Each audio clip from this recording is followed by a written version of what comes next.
Hi, everybody, and welcome to, we're out at Hurricane High School. It is the Tigers and the Flyers. We start region play here on News Radio 94.9, 890 KDXU. Our broadcast tonight brought to you by Sullivan Homes. You only build your dream home one time. That's why you need it done just right. Visit sullivanhomes.com today, and I'm happy to announce this evening that we have a sighting, a Mike McGarry sighting. Right here. Kind of like the plague. It just keeps coming back. Maybe that's like not a good thing to use right that's now. not a good topic, Mike. Never mind. Kind of like your best friend. Just keeps showing up. Maybe that. Yeah, it's good to have Mike McGarry back after, it's been, about 6 months since you've been on the radio? Finished the basketball, yeah. And that was the last game. We did the state championship, and here we are. Well, you've been going for a couple of weeks. This is actually my first game to get out, watch, and see, and I am really excited to be here. Yeah, we've got the Hurricane Tigers and Dixie Flyers region play starting tonight. The four matchups: Pineview Desert Hills, that's over at DH. Cedar at Crimson Cliffs, Canyon View at Snow Canyon, and this one right here, Dixie at Hurricane. All four games will be streaming live on sportsradio977.com. So if you've got the radio and maybe you're going to head in the house, just call it up right there on your laptop or your phone, and you can watch and listen to any of the four games. Maybe switch back and forth to flip around and keep an eye on the games. But we're excited. It's the Tigers and the Flyers are ready to start region play, Mike. And to me, kind of unusual in the fact that here we are 3 or 4 games into the year, and there's one win between these two teams. Yeah, and that's the Tigers. That was a 1-point win. Flyers, obviously looking for victory number 1. Yeah, they're 0-3 right now. Are the Dixie Flyers, and that is really unusual to see them winless at this point. Now, all 3 losses, Mike, were really close games. So it's not like they're not in games, but I asked the coach, what did you learn from all those losses? He said, hey, we learned how to lose. Yeah. There's the coach for you. We can always trust Blaine Bunkers for coach speak. All right, we've got the national anthem coming up, so we're going to go ahead and test our board ups acumen here and say, hey, let's take a 2-minute break. Be back with more pregame right after this.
Pre-game show brought to you by Interior Design Center. Like them on Instagram to see some of the stylish looks, or visit interiordesigncenter.com, Mike. And as we head into region play, and we touched on a little bit before we went to break, the fact that these two teams are combined 1-5, and Hurricane struggled the last couple of years. Having them be 1-2 is actually not so bad.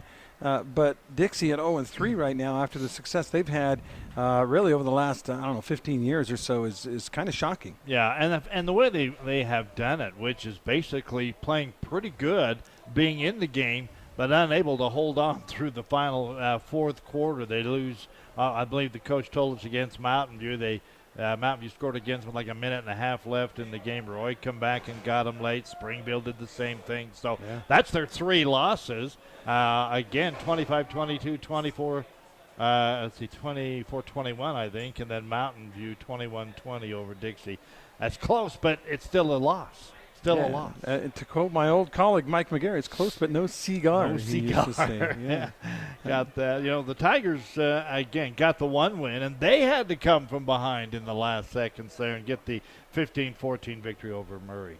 Real quick, I wanted to take a look at the region, Mike, and get your thoughts on Pineview at Desert Hills. Panthers coming in off of a couple of wins. They took care of Highland and did it with defense, surprisingly, and then they had a 27-0 lead on Park City and ended up coming back for a 41-40 victory in that one. How do you see that one sorting out? Pineview's favored by 15. Ooh, I think Pineview, will still win the ball game. I think they're a team that is learning as they go along.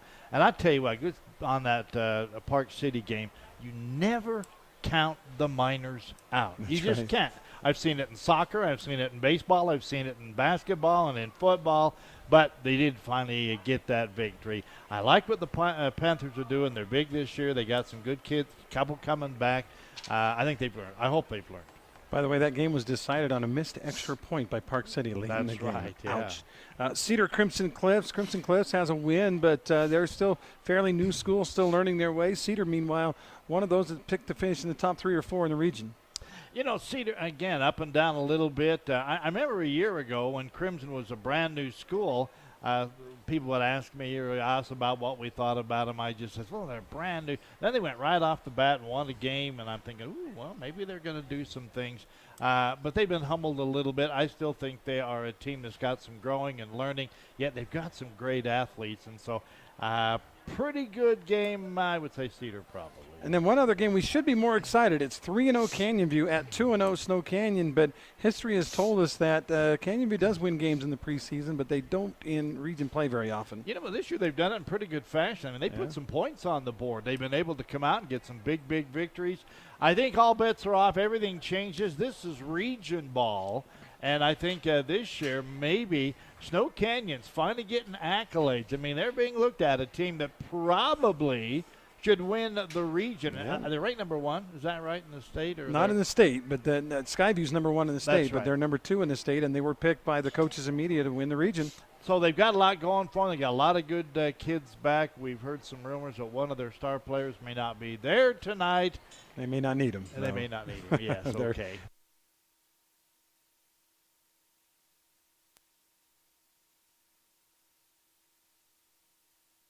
Warriors in net gone. We're disconnected. 2, 3, 4, 5, 6. Hopefully he's playing a commercial.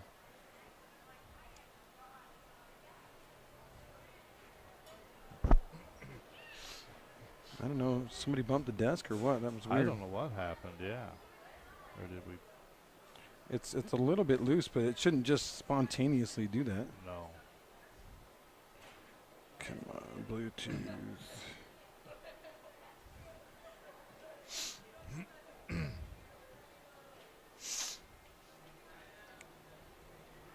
Okay, and KDXU.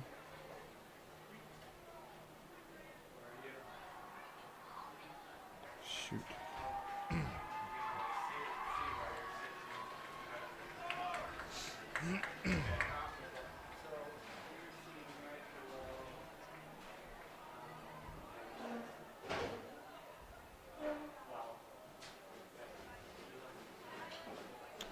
Come on, hurry up.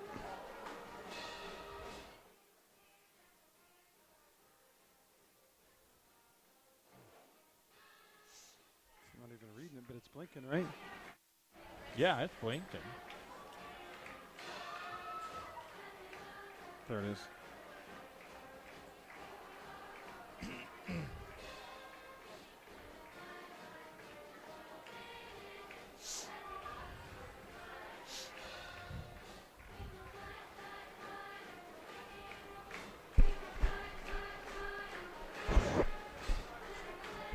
Yeah, somebody bumped our power, so we're ready to go whenever you can get us on. Okay. I apologize. We continue the Interior Design Center pregame show. Mike, let's talk about some of the keys to the game. We asked both coaches, what are your keys? And they were both a little bit down. They were, and kind of, well, what have you done good so far? Well, we've lost a bunch of ball games. Giving us the coach speak. I think keys in the game, and I think to me it was really Coach Skylar Miller who basically says everything. We have got to go out. We have got to run. We got to pass. We got to block. We got to stay in the lanes.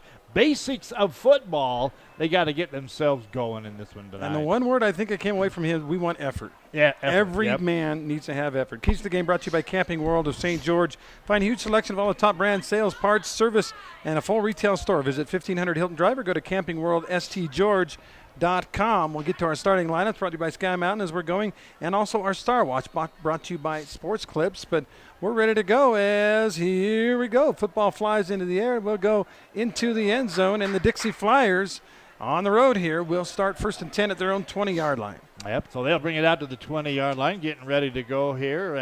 Excited. It's just interesting to look around and see. Again, this is my first time of being out and seeing it. COVID has still left its imprint here. In other words, you see groups of people here and there, both sides of the field. Even I noticed when the captains come out, it was one person from each player. Yeah, one. Just got to be careful. They have multiple captains, but only one's allowed to go out for the coin toss. 1st down and 10 Flyers. They go 5 wide for Bronson Barbin. And he throws a quick hit out and complete to the left side. And that'll be a 1st down and a nice gain on the play with the catch is Alexander Maycock. Yeah, it might have been an early mistake there by the defense because the Flyers actually had 2 wideouts plus one over the middle on that one, and there was only 2 defenders, and the guy that caught the ball was wide open for the 1st down. So 1st down and 10, a pickup of about 13 on the play. Now they go trips to the right side. Barbin again to throw. They're not shy early, and a quick hitter over the middle. The pass is complete. Hurricane will make the tackle, but a gain of 5-6 yards right over the middle for the Dixie Flyers. I believe that was Easton Ellett on the catch. Yeah, just a good job. They're just getting in, Andy. They're finding a little crease or a hole in that zone, setting down, and boy, right on target is number 13. Now they hand it off, and the pass is complete. That's that running back that caught the pass, Maycock, a minute ago. Now he's running the ball, and he gets about 7 or 8 yards and another Dixie High 1st down. Good job again. I'm starting to mix up. They come out, they go left, they go right, they go over the middle, hand it off and run right up the middle. Dixie is going quickly and mixing them up. 3 plays and a net of 30 yards on 3 plays, 2 completions for the quarterback Barbin. Now he has a running back in the backfield. He's going to throw quick hits to the right side. That is complete. Making the grab on the right side was Bo McGivern. McGivern is tackled right away, but it'll be a gain of about 5. So they're knocking off, Andy. Obviously at least 5 to 10, 12, 13 yards per play, and they've marched right downfield. We're only a minute plus into this game, and they've gone halfway up the field. 2nd and 5 from the Hurricane 45-yard line. The Dixie Flyers in their road unis, and a stoppage of play here. And this is one of the things Coach Monkers talked about in pregame. He said, man, we've had too many penalties this year, and most of them are just bad decisions by my guys. That time we're going to have, I believe, a false start, and it'll be back to 2nd and 10 now. Yeah, push it right back to the 50-yard line where they will try it again. We're just a minute and a half into the ball game. No score at this point. Barbin, the quarterback. Maycock is the running back. Trips to the left side. Hands it to Maycock, trying to sweep to the left side, trying to get to the corner, and he does. To the 45, to the 40, up the sideline to the 30, to the 20. He might score 10-5, and did he get in? No, out of bounds at the 1-yard line, but a big sweep left by Maycock. You know what I liked about that run is Maycock, I don't know if he did it on purpose or he was just surveying, but he started out, and then he kind of hesitated. Really slow, yeah. Like he was going to maybe cut up in the middle, then he just, around that far side. However, it's a face mask. Face mask on the defense. The offense is actually going back, but they are not going to have to go back. Yeah, a little confusion as to where that, but it was definitely, you got it right, it was face mask on the defense, so that'll mean 1st and a half yard to go. So big run by Maycock. 40, they're going to put it the 1 or the 2, Mike? Looks like the 2. Well, no, he just moved. I think the 1. Yeah, so 49-yard run by Maycock sets up a 1st and goal to go from the 1-yard line. And it might be, if you have a weakness you don't like about the spread, it's when they have 1st and goal to 1. It's hard to pound it in sometimes. That time they handed off, and they didn't get in. No, he did get in. They must have pushed the ball over the goal line. And I think on the carry, Mike, was that Avery Anderson, number 3? You know, I'm not even sure. I was watching the QB on the fake there, and what he did. Yeah, I want to quickly mention something because Coach Miller, the one thing he said we cannot do, give up the big play. And they gave up a big play. Now time for our Simply Wisdom Teeth extra point here on News Radio 94.9, 890 KDXU. Left-footed kicker is in for the Dixie Flyers. That is Bernal, and he got the extra point good. So, Mike, we played less than 2 minutes already, 7-0 Flyers on top. Let's keep it right here and talk a little bit about our starting lineups. Of course, Bronson Barbin is the quarterback here. He wears number 13. You're like, wait a minute, Barbin? 13? Wait a minute. I heard that before. There have been a lot of Barbins at Dixie, all of them brothers. Quarterback, receiver, now back to quarterback. And Bronson Barbin looked pretty good on that first drive, Mike. I think it was 3 for 3 passing. And also in the prior, we were out on the field before the ball game kind of watching him warm up, and we were standing right behind Barbin. The guy's got a arm. I mean, he was on. He was good. He was put it right where it needed to be. And he looked really good that first drive. Must be genetics because he got a great football body. By Yes, the way, he the does. kicker, Rene Bernay, he's a senior, number 45. He hit that extra point. So it was Anderson with a 1-yard run, Bernay with the extra point, and Dixie leads it by a count of 7-0. We're, a minute and 44 seconds into the contest. Now, I guess, Mike, the strategy here is we better answer back. Hurricane needs at least a couple of first downs to get some confidence. Boy, you read my mind on that, and I was going to say exactly that. They really need to get something here early to say you're not just going to push us. Squib kick will go out of bounds, but Hurricane touched it, I'm pretty sure. Yeah, they did. So the Tigers are going to have to start from back at about their own 2 or 3 yard line. It was bouncing and rolling and squibbing, and that the deep man. That's Luke Wright, number 5, I think. Yeah, he tried to get a hold of it, Mike, and he just couldn't quite field it. And then instead of going to the end zone, it went sideways and out of bounds. Yeah, boy, that talk about all the things that could, woulda, shoulda. Well, what happened was the worst possible there. Well, not worst, I guess. They didn't pick it up and run it in. But right now, the Tigers deep in their own side of the field. They got a long way to go, but let's see what they can come up with offensively. Yeah, put it at the 3, 1st and 10 from their own 3. Can't afford any mistakes here for the Hurricane Tigers. Quarterback from his own end zone, running the spread. They give it to the running back up the middle, and he'll get across about the 5, 6, 7 yard line, Mike. And I like what he did, which is basically put the shoulder down and go straight up the field. Got about 5.5 yards on the run. Connor Nielsen with the carry for the Tigers. By the way, that drive for Dixie, 5 plays and 80 yards. Make that 6 plays. I forgot the 1 yard run at the end. 6 plays, 80 yards. And for Hurricane now, it's about a 5 yard gain. 2nd down and 5. They stay with the spread, send a man in motion. Fake it to the motion man, and then flags fly. We're going to stop the play. Yeah, it might have been movement prior to the snap, but we'll wait for the official call. Exactly what happened down there. It looked to me like the whiteout on the – no, it's offsides against Dixie. So throw everything out I was about going to say, and they got 5 yards and should have got a first down. It is a first down. So 1st down and 10 Tigers via the penalty. That was 2nd down and 4.5. So they got 5, and the ball's out now to about the 14-yard line. I know the Tigers are on their home field. They want to look good. They gave up an early touchdown, but I tell you, there's a lot of time, a lot of football left. Right now, grind it out. Show the fans they got something going. 1st down and 10. Want to go motion right? They give it to the motion guy. He's looking for a cut. That is right. Wright can't quite get around the corner. He's going to gain some yards, but didn't turn into a big play. Luke Wright on the carry, and he's our Star Watch guy today for Hurricane. No appointments necessary at Sports Clips. Walk-ins are always welcome. Ask for the MVP treatment. It includes a haircut, hot steam towel, and massage shampoo. Be sure to stop in for your MVP treatment at Sports Clips. It's good to be a guy. Our Sports Clips Star Watch for the Hurricane Tigers is number 5, Luke Wright. They're going to find a way to get him the ball. He runs it, he catches it, he does just about it. I think he maybe even have thrown one. He's the man in motion right now. Instead, they hand it to the up back. He's tackled right away, but had a good forward momentum and ended up getting a pretty good gain on the play. On the carry for the Hurricane Tigers, once again, is Connor Nielsen. Getting it up to the 30, hard to see the numbers out there. 25. 24, yeah. Yep.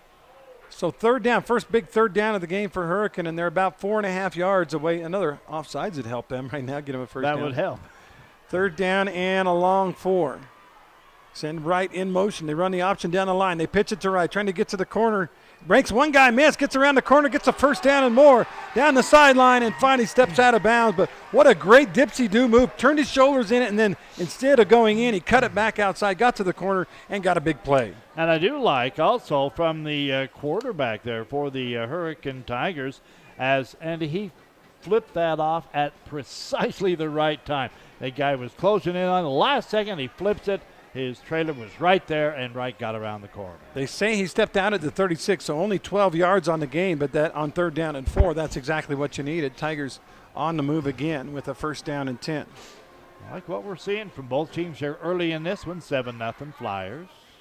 Again, they fake the handoff to Wright. Quarterback keeps it, gets wrapped up around the helmet, but manages to get away and gain a couple of more yards. The quarterback, of course, for the Tigers is number 22, Carter Ashby. Ashby not big. They don't have any stats on him, but he looks smaller when he runs into that line, doesn't he? But he's tough. You better go low on him. You Yep. saw that somebody went high, and he ran right around and threw that tackle. Gain of about 5 for Ashby. 2nd down and 5 from now the 41-yard line for Hurricane. Nielsen is there next to Ashby. Ashby wants to throw. A little swinger out to the left side. The ball is caught. Tackle made right away, but not until he dives for a 1st down. The guy on the catch was Caleb McClaws. Looked like to me that time the Flyers kind of sold out on the run. They thought it was coming up the middle because they really pounded into the box. Good job. I assume that was the call they were still going to go with, but a nice little flip pass out into the area out here, and he had a lot of room in front of him. Got the first. 2nd and 5, he got 6 yards. 1st down and 10 now. Ball at the 47-yard line. Tigers on the move. They started at their own 3-yard line. They send right in motion. Ashby hands it off to Nielsen. Nielsen spun around, gets another 5. Boy, they're averaging about 5. And by the way, Nielsen averages 5 yards a carry this season, so he's just hitting those 5 yards at a time, just like it's business as usual. They're doing what they have to do. I'm impressed. They were right with their backs literally against their own end zone, but they brought it down and are into Flyer territory. First quarter, again, 7-0 Flyers. Almost halfway through the quarter, they are chewing some clock. Again, 2 different spreads. Dixie came out throwing. Hurricanes come out running. Nielsen looking for some room around the middle. Lowers his shoulder, gets it across the 46, 45, and down to the 44. Bring up a 3rd down and short. Again, going back to what you like what you see, and that is 2nd, maybe even 3rd effort. He was hit a good 3 yards shy of where he ended up getting to. He kept the feet churning, the head down, the momentum going forward, pushed that bunch a little bit. 3rd down and a yard. Ashby back there by himself as they go 4 wide plus a man in the slot. He actually goes under the center now. Yeah. See if they do the quarterback sneak. No, instead they hand it off to Nielsen. Nielsen, a 1st down, gets it inside the 40, and the Tigers are on the move with yet another 1st down. That's their 7th play of this drive. Boy, just a bust off of that right tackle and guard slot there. Excellent call. Good job and I'm impressed so far by that front line of the Hurricane Tigers. They're opening some holes. Making some holes, yep.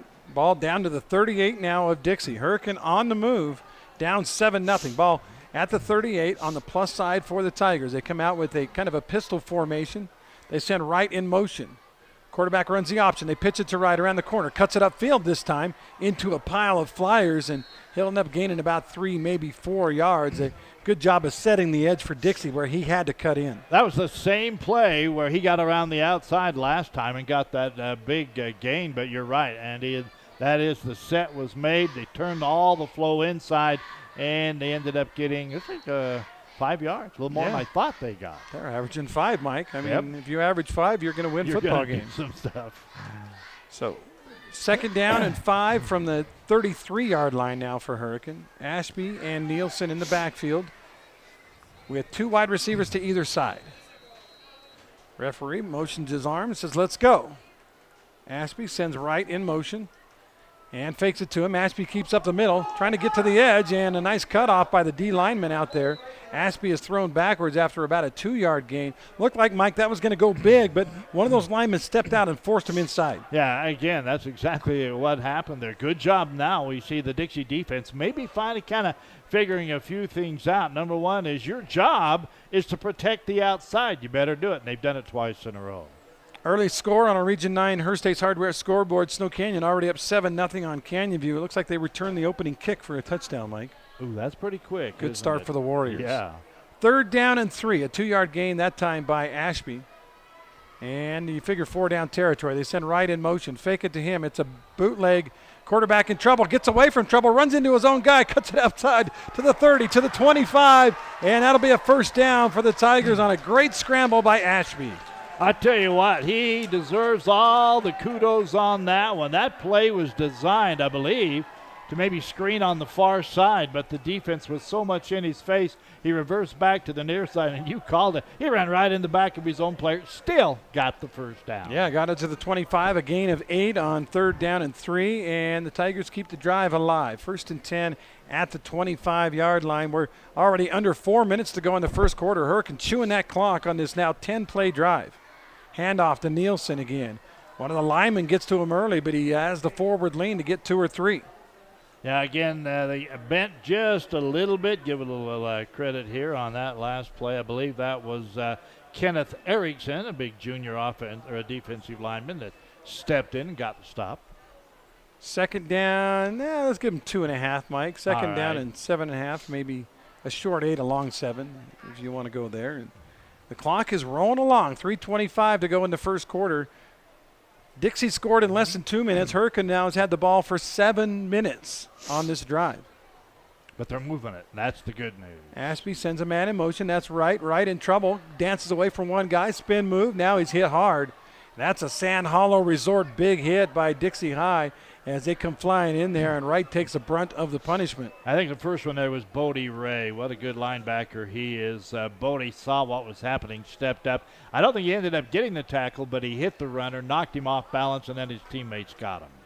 Loss of 1 on the play will bring up a 3rd and 9 from the 24-yard line. Not quite in the Team D Auto red zone for the Tigers, and you got to figure, Mike, maybe you got to pass in this situation? I would think so. And the pass hasn't been spectacular this year so far for the Tigers. 3rd and 9. He moves Nielsen from left to right, sends Wright in motion, hands it off to Nielsen. Nielsen's going to get some, but Mike, they decide to go dive, read dive. I don't think it was even a read. I think it was a straight run, and he might have got 2 or 3, and it's going to be 4th down. Yeah, a little surprised there, especially, and that where they went. I thought if you're going to run it, maybe you should try to dive, get to the outside or something, but that was just up the gut. 2 well shy. 4th down, but it is. They're going to keep it. They're going to go for it. 4th down, about 6.5 maybe for the Tigers, Yeah. and they're going for it. Ball at the 23-yard line. They've got to get it right to the 15. Ashby, the quarterback, Nielsen is with him. Ashby rolls to the right. Little pressure from the backside. Looking. Got a guy open. It's a high throw, but he makes the catch. And that's going to be a 1st down for the Tigers. Great skying catch for who else? Wright. Luke Wright. Yeah, absolute great catch. He was open. The route was beautiful. The pass was there, maybe a little high, but a great job of bringing it down. Life continues for the Tigers on this drive. A little fist pump and a high 5 or low 5 for Skylar Miller as Wright comes off the field. And it's 1st down, the ball right at the 10, so they can't get a 1st down. It's 1st and goal, and the hardest 1st and goal you can have, Mike, at the 10-yard line. They are in the Team D Auto red zone. Ashby under center, gets a handoff to Nielsen. Nielsen is pounded and pinballed around, and he'll end up with all those hits and Sand Hollow Resort big hits, gaining maybe a yard, maybe. I don't know, watch where they actually had set it down there because he was hit, backed up, hit again, and we have a Dixie Flyer down on the field. Well, they were going to spot the ball right where he's laying, so we'll have to wait and get him off the gave field. about a 3-yard gain on that Did one. they? Because they're showing. About 2 maybe, huh? Down to the 8. Oh, there we go, 2 yards, yep. We do have an injury on the field. We get a chance now to talk about our Sky Mountain starting lineups. Hit it to the sky at the beautiful Sky Mountain Golf Course in Hurricane. Schedule tee time tomorrow. Call 435-635-7888. And Mike, obviously, we've talked about the main player. They've already called for the cart, by the way. Wow. As Marcus Matua, the AD here at Hurricane, is screaming out there in his card. And the it looks player's like now getting up, so that's a good sign. maybe Marcus just want a little screen time, huh? I see. He brought out the water. Water for the refs. Good idea on 100 and what was it supposed to be today? 100 and It was 106 when I just 106, checked a minute ago. By the way, the injured player looked to be number 23. Dave Hollings, I believe, for Dixie. Big sophomore defensive back. Yeah, it looked really serious when he first went down, but in walking off, it looks like maybe he might be able to return later on. Maybe he knocked the air out of him. He couldn't move down there, couldn't breathe. And they moved the ball back a little, Mike. They did. To the 9. So they do give him a yard. And they'll roll the clock with 1:09 left in the first quarter. Hurricane has had the ball for 9 minutes on this drive and 13. This will be the 14th play of the drive. Wow, I think they've done an excellent job in responding. Now, though they're this close, go ahead and get the score, guys. Yeah, that's the big thing. You can't come away empty-handed.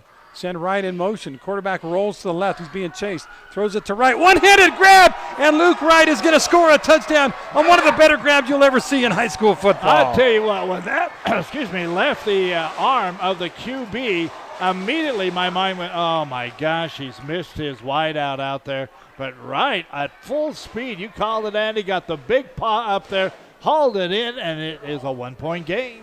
Say what you want about gloves and whatever. You don't make that catch unless you're an athlete with great hands. And Luke Wright, our Star Watch, our MVP Sports Clip Star Watch, made an MVP-type play there, didn't he? Wow, indeed. Could be tied up here with under a minute to go in the first quarter. Our Simply Wisdom extra point, and that one never had a chance. I don't know if it was late on the hold, but Dixie got in there, but ended up kicking it into the back of his lineman. And we'll take a 45-second timeout. It's 7-6 on our one-loss scoreboard. Dixie up on Hurricane. I'm Ferdinand. You look at me and think big. You think scary. But I'm a little misunderstood. Sorry I almost killed you. Kids with learning and attention issues are misunderstood too. Take the time to understand. Learn more at understood.org. There. Heard about the scarecrow who won an award?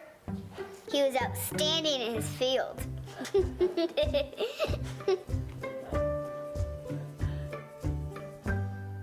Buckle up, Region 9 football fans. I'm Craig Boberjack.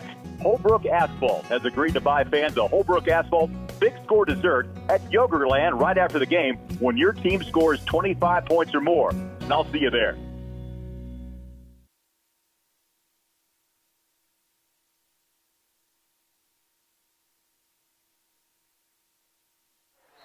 They try a squib kick, Hurricane, and actually all the up men let it go right through the deep man. Looked like maybe a big run back by Avery Anderson, but good coverage by the Tigers. And Dixie will start, rather, at their own 28-yard line, first down and 10. Yeah, I believe that was special teams player Jack Reeve, number 12, who got low and, boy, leveled him.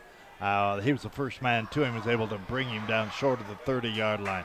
40 seconds to go up there on the one-loss scoreboard. And there was a penalty, too, on the kick, Mike. So instead of the 28, they're going to take it half the distance, I believe. Well, they took it to the 12, Mike. And if I do the math right, half of 28 is 14, not 12. But whatever. Maybe it was a spot foul from the 22. Could have been, yep. So Dixie with its second possession, and back to pass is Barbin. Barbin looks deep. Got a guy wide open out there. Ball is like a pump, but he catches it to the 40, to the 35 of Hurricane. Big gainer on the play. It won't be a touchdown, but it will be a huge gainer for the Dixie Flyers. Yeah, I believe Josh Barney, the guy that was out there wide open. And, and give credit once again to good old number 13 there, Bronson Barbin. He sidestepped the first man through. Had he not done that, that play wouldn't have happened. He did, had time to set, find his big guy downfield. Yeah, that's a great move by the quarterback. And a pickup on the play of, 38 plus 18, so 56 yards on the pass hookup from Barbin to Barney. Again, big plays might have been have been the bugaboo for the Hurricane Tigers. And that's the end of the first quarter. As Dixie on the move once again, the Flyers lead it by a count of 7-6. We'll take a timeout. Be back with more. It's 7-6 on our one-loss scoreboard.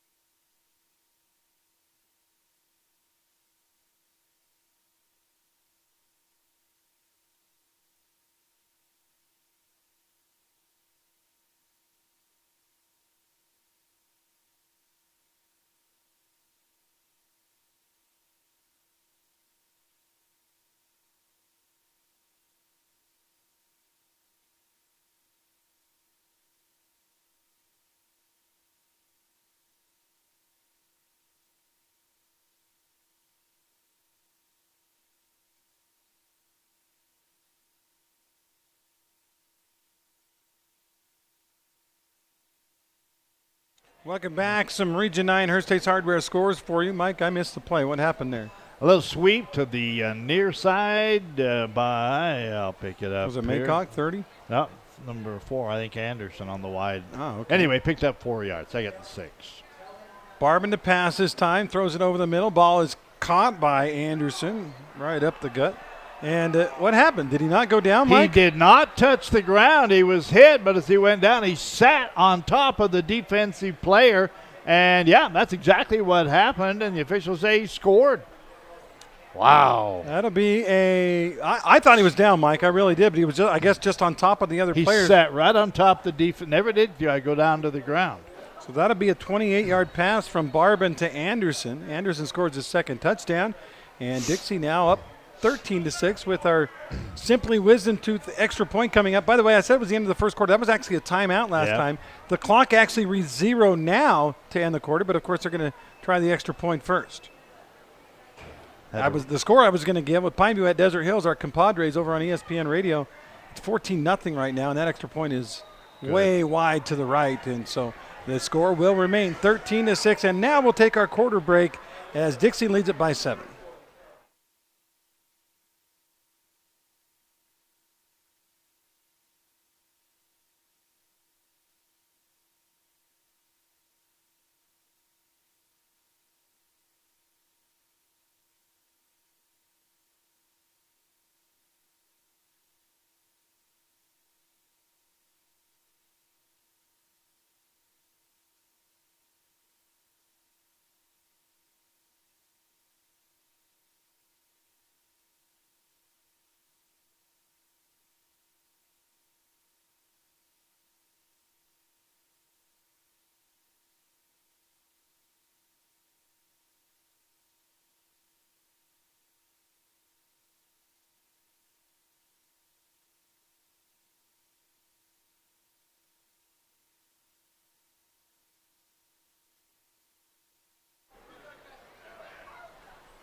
Well, we go to the end of the first quarter, and we've already seen 3 touchdowns, Mike. It's 13-6 the count right now.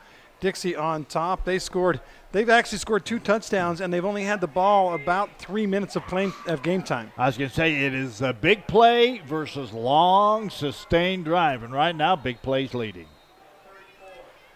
So Dixie will kick it off right to left in front of us, and they'll kick it into the end zone for a touchback. And the Tigers will start 1st and 10 at their own 20 as we start quarter number 2. Scores around the region. Pineview 14-0 on Desert Hills. Desert Hills with the football now.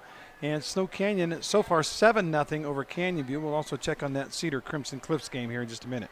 Good action, around the region as region play opens up tonight. The first preseason games are done in the books, and it's all for real now. It's an interesting contrast of styles in this game, Mike, as Hurricane obviously wants to possess the ball a long time. They did it. They came away with a touchdown, but they find themselves behind even though they had the ball 9 minutes and Dixie had the ball 3 minutes. Yeah, unbelievable. And it was a 97-yard drive that got them those points. Quarterback Ashby trying to get to the outside. He's in trouble. Nothing but white shirts and blue pants.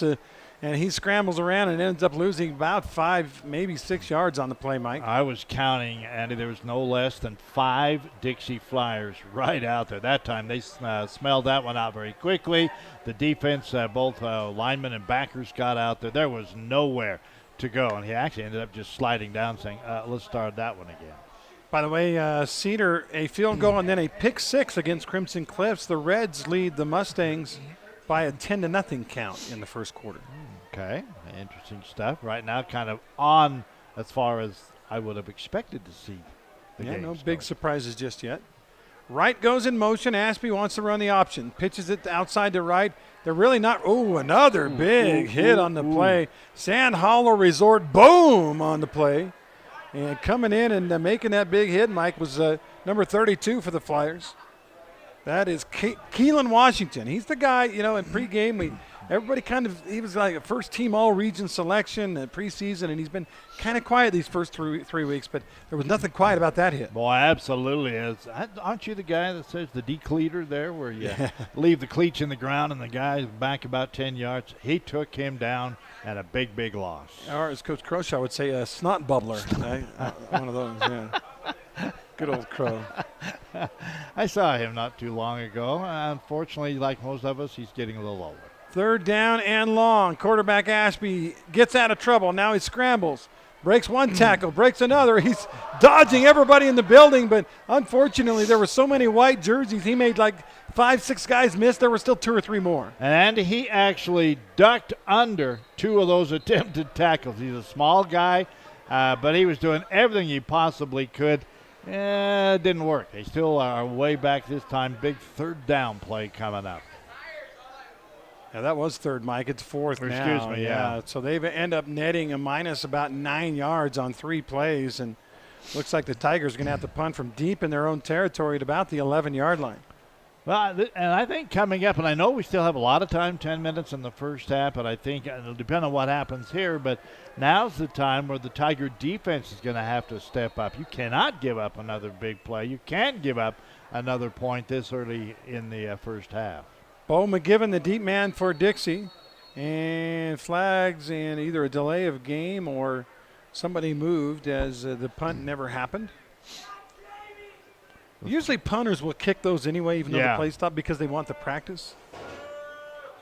But he actually held on to the ball. And that will be on the offense. So it'll be a procedure, I guess.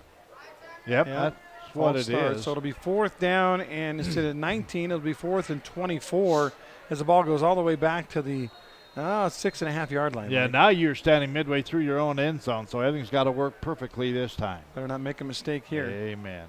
Good snap. The kicker goes to the right side. They dare him to run it, and he kicks it off the side of his foot.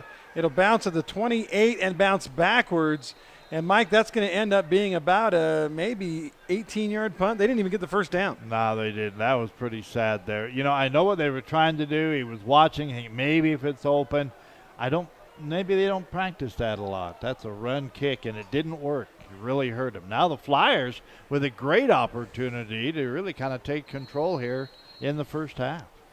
Yeah, plus field position right on the edge of the Team D'Auto red zone. 1st and 10 at the 23. Barban looks to the sideline and says, we're missing a guy. Yeah. The right guard. 10. Wait a minute. And he comes out there.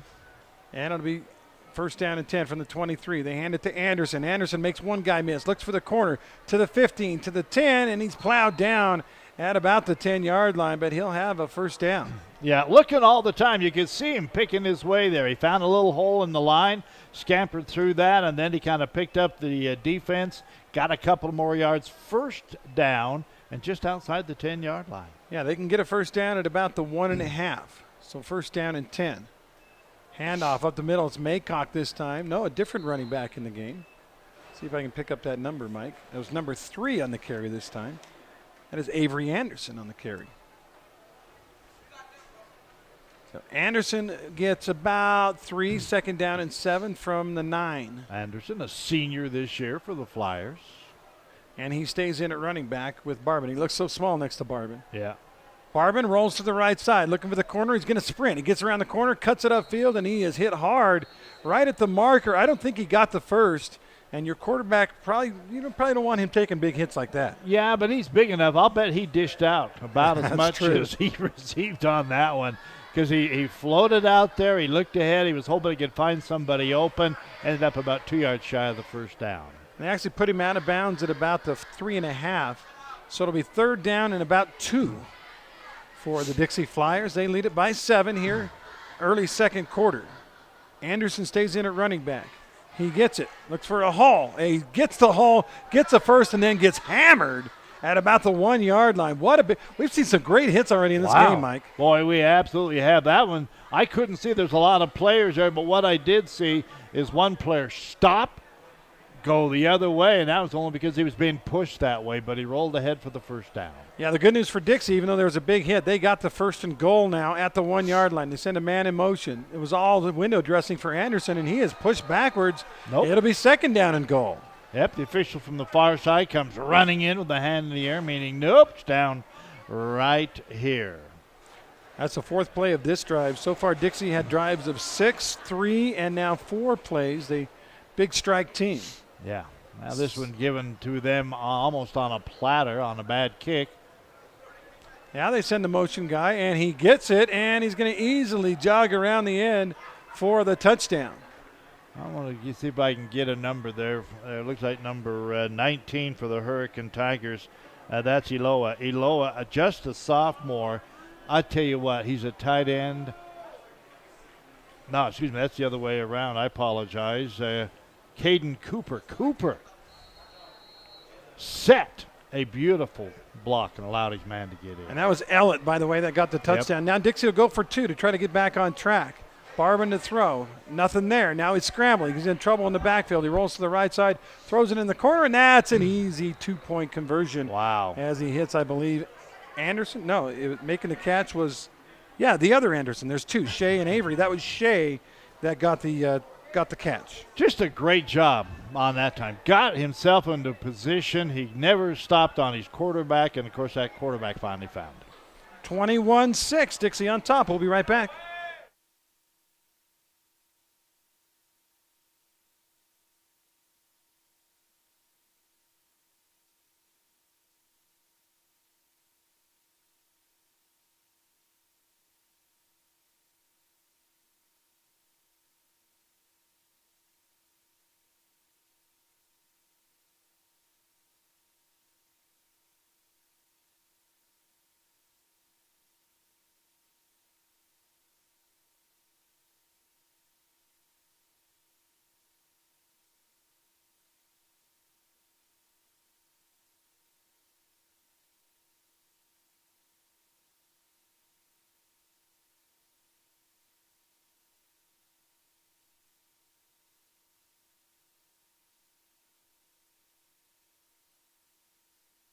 Kick goes just out of the reach of the return man and into the end zone for a touchback. And Mike, 4-play, 23-yard drive. That's a short field. Yeah, very short field. That was a big mistake. And also the timing of it. It came at a time when Hurricane really needed to get that ball downfield, give them some time to kind of regroup. They didn't get it, and I'll tell you, the Flyers tonight looking like they're taking advantage of every opportunity.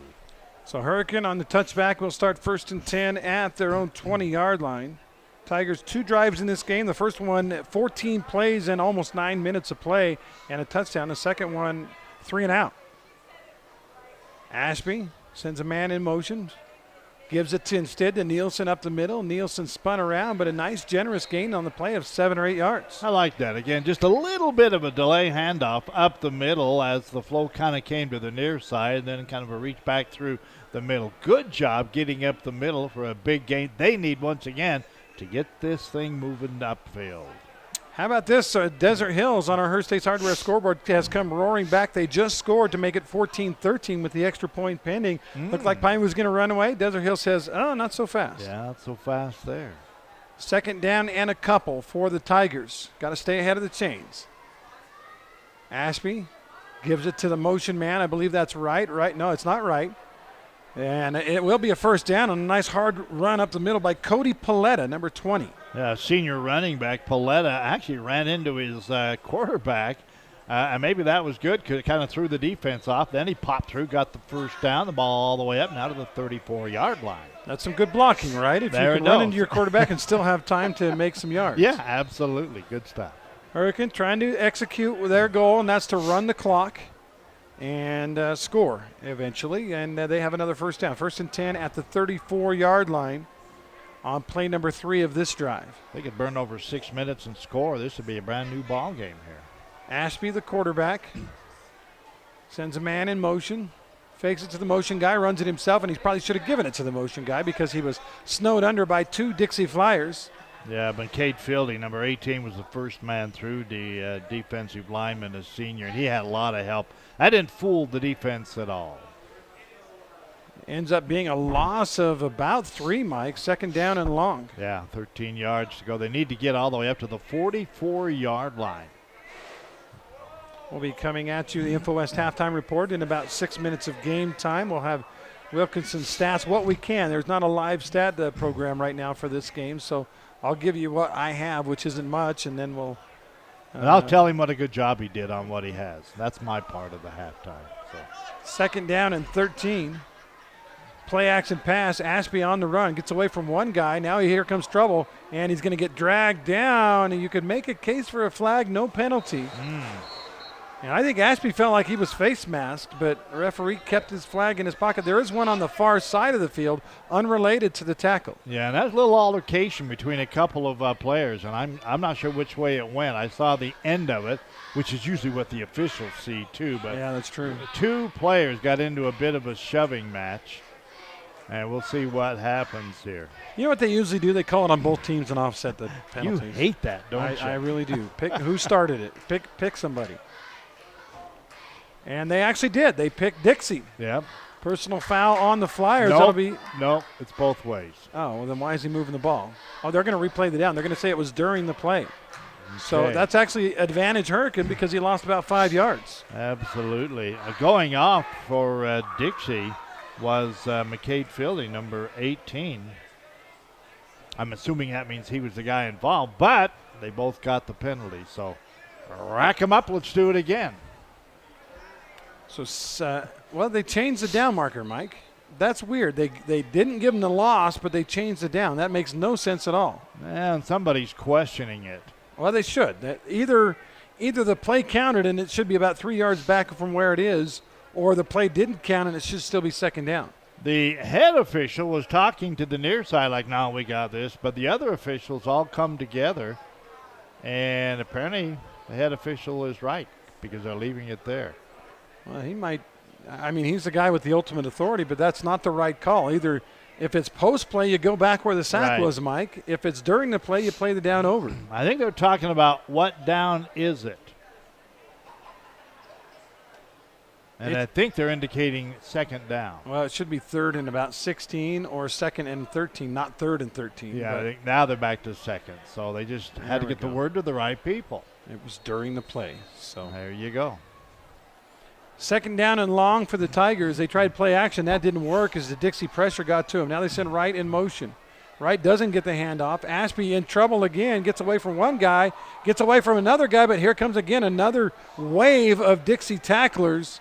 And in on the play to kind of finish him off was Bodie Ray. Yeah, Bodie Ray, the junior. I remember calling his name a lot last year. You know, Andy, what I think I've seen now is that the defense of the Dixie Flyers starting to take control. In the first a big long drive by the Tigers, the up front line was doing pretty good. Right now it's breaking down, and he has very little time to do what he needs to do, the quarterback I'm talking about. Loss on that one of about 4 or 5 yards, which is where it would have been had they not even had the penalty. It's going to be third and about 16. Tigers behind the chains. They need a little help here. They need some protection for that quarterback, Ashby. They send Wright in motion. Fake it to him. Throw it screen the other side, and the ball is dropped by the running back. They tried a little throwback screen to number 26. That is Connor Nielsen, the running back. Had he made the catch, if he beats one tackle, he maybe gets a pretty good gain on the play, but we'll never know because he dropped the football. Yeah, the pass a little bit high, went up, but actually got both hands on it. So they say if you can get both hands on it, excuse me, you probably should have caught. Appreciate Nets on Fire. Again, our clock and time sponsor, 4:40 to go. That rule, plus the fact that he grabbed his helmet after he dropped it, like, oh, why did I do that? Right, yeah. Fourth down and long. Tigers look like they're going to punt. The punter puts a foot into it and gets a nice kick away after a terrible one the first time around. Drives a return man all the way back to his own 20-yard line. Tigers in pursuit. They break one tackle but can't break another one. Good effort on the fly, Bo McGivern, to make the catch, but what a punt, Mike. About 55 yards through the air. Remember all that stuff I said about the kicker last time? Throw that out, man. That was beautiful. He did exactly the same thing. But, boy, he rooted that football, and that was on a spiral all the way down. And, again, they have it on the 20-yard line. So Dixie will start 1st and 10 at their own 20 after the 5 playing out possession by the Tigers. Again, it's quarterback Bronson Barbin with Anderson in the backfield. Send him in motion. He runs a little wheel route to the left side. Quarterback gets a little pressure. He's looking, finally throws it in traffic and incomplete. Getting one hand on the ball for Dixie was Josh Barney, but he couldn't hold it, and it really was right on the sideline anyway. I was going to say, I bet he was out of bounds if he'd even been able to hang on to it. Barbin pretty good about getting away that time. Not a bad job by the Hurricane defense, really not giving him any good targets upfield. 2nd down and 10 after the incompletion. Barbin to pass, looking in the middle. Now he looks to the right side. It's a screen to the right side. The ball is caught by Anderson. He's got a lot of company out there to the 25, 30, 35, and a good individual effort over there by the Hurricane Tigers to keep that from being what could have been, Mike, maybe even a touchdown play. Yeah, for a moment I thought he was going to break it, but you're right. He had a couple of guys kind of stay in and stop him, but good job. Well-conceived screen, got it in underneath. He had 3 blockers out in front of him. Cody Paletta was the guy that made that individual play out there and kept that from being a big gainer. Handoff, right side Dixie now from the read play, and a 1st down across the 40, 45, and out near midfield. And that is one of the Anderson boys. That one was Shea Anderson, number 4, with the carry. Boy, what a job again getting out there. I believe that was number 3, was it not? Avery Anderson? Whatever, on the carry there. The good thing is, I like what they did. They went all misdirection. Everything came this way, kind of a little inside handoff back the other way. And I'll tell you, these Andersons know how to run the football. They do. A couple of talented young men. Looks like Yep. Maycock back in the backfield. Anderson in the out on the sideline, but they hand it off to Maycock, and he gets a run right up the middle of 7 or 8 yards, right up the gut. And I was wrong. That was not Maycock. This is now their 3rd different running back they've used. That time it was Timothy Lyleman. Nice job, and they're going to actually give him 8.5, almost 9 yards on the carry. By the way, I think we're going to get used to this year. Pineview has scored again. They've now scored 3 and given up 2 in where they're like barely into the 2nd quarter. It's 21-14 Panthers. They have a great offense, and their defense is, well, A little suspect there. That's a Hurstate's Hardware update. 2nd down and short for Dixie at the 41 now of Hurricane. Bronson Barbin, I want to call him Andrews, but it's Barbin. Hands it off to Ullman. I said Lyleman. It's actually Uyleman. And he gets a 1st down. Broke 1 tackle in the backfield and got across the 40 to the 37. And is there a flag on the play? One of the refs is stopping play. Look, yeah, there it is on the far sideline, about 4 yards back. He runs over and picks it up in a hurry. Now they move it ahead. So that means it's a spot foul and probably a hold, Mike, right? Yep, You there got it it. is. Yep. The spot will be right at the line of scrimmage, so it'll be a loss of about 10 on the play. It'll be 2nd down and 11. So negate the play by Ullman or Eilman. How, Mike, you've been saying names a long time. It's Uyleman. Yeah. You're not going to try. It looks like it might rhyme with guy, so Eilman maybe? I think Eilman. That's what it's probably Uleman. I don't know, Yeah. 2nd down and 11 for the Flyers.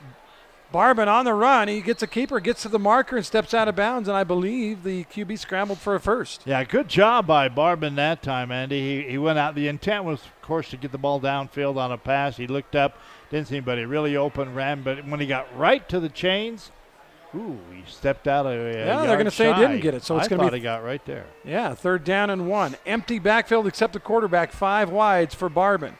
Back to pass. Throws it over the middle, and defensive play breaks it up. They tried to hit Anderson, and in on the defensive stop for Hurricane. Is that – I can't see his number. He won't turn toward me, I Mike. know. Look over the far side so we can see your number there. It was the free safety over there.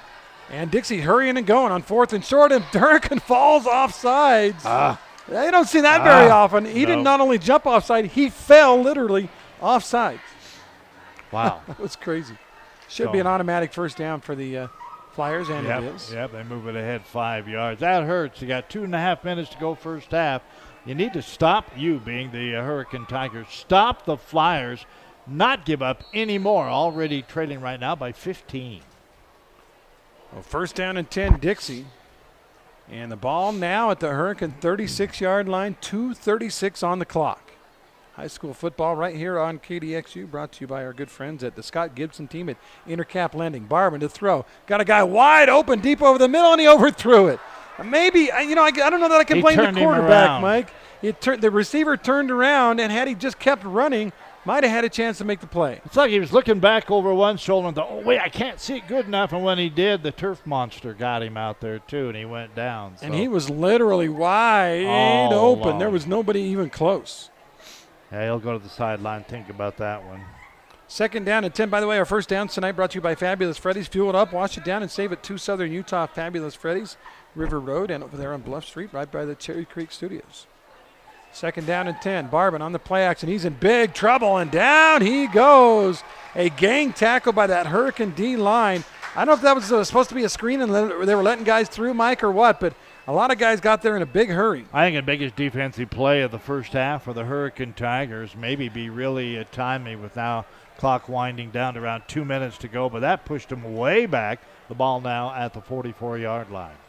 3rd down, and they've got to get it to the 26, so 18. 3rd and 18 from the 44.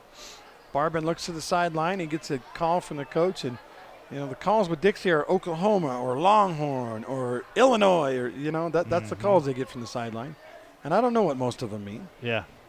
Barban to pass, looking deep over the middle. He's hit as he throws. Ball's a jump ball, and incomplete, and had it been maybe a better throw, you could have made a case for interference, Mike. But that was so short that the referee held on to his flag. I agree. The defender was turning around like, "Where's the flag? Where's the flag?" But I think you were spot on the call there. So Flyers are held short. Minute 38 to go. They'll have to give up the football. That was number 1, Ashton Williams on the defense, and he's the guy that made the great individual tackle earlier on the play when it looked like it was going to be a big play. So 4th down and long for the Flyers, and it looks like they're content with a 15-point lead as they line up in punt formation. Good kicks, good snap, good kick, and a high kick, and the receiver says, I don't want anything to do with it, and the ball goes into the end zone for a touchback. That's kind of a gutsy thing. I didn't think it had that much spin on it if it was going to make it in there or not, but it did, so it'll come out to the 20-yard line, and the Tigers, $1:30, 1 minute 30 seconds to go here in the first half. Again, thanks so much to Intermountain Sports Medicine. They provide the trainers for all of our Region 9 football games all over the region. In Hurricane, it's Jeannie Walker. Dixie's trainer is Mike Tolman. Thank you again to Intermountain Sports Medicine. Just want to quickly mention also our play-by-play brought to you by Luke Udy, shopping for insurance. Not fun. Well, at least not as much fun as we're having right now, but you can save a lot of money. Udy's number 251-9102. Hurricane looks like they're going to maybe go for it here. Ashby keeps it up the middle, dodging tacklers, but he'll get stopped only after a short gain of a yard, and that'll keep the clock running with 80 seconds to go in the half. And Hurricane says, you know what? Coach Miller says, I think we can still do some things here. Let's take a timeout, and they do. So we'll step aside with them. 1:22 on the clock on our one-loss scoreboard. Flyers with a 21-6 advantage.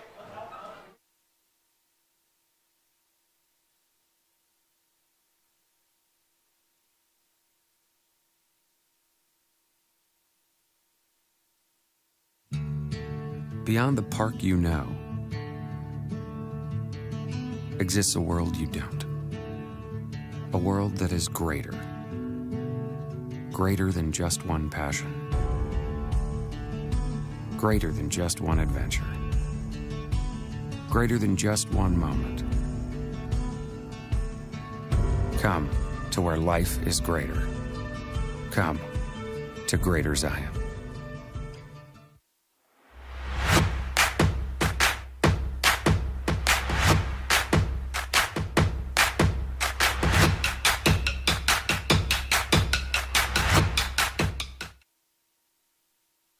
Over at Desert Hills High School on our Hearst States Hardware scoreboard, Pineview's had the ball 4 times. They have 4 touchdowns. They've also given up 2, but it's 27-14.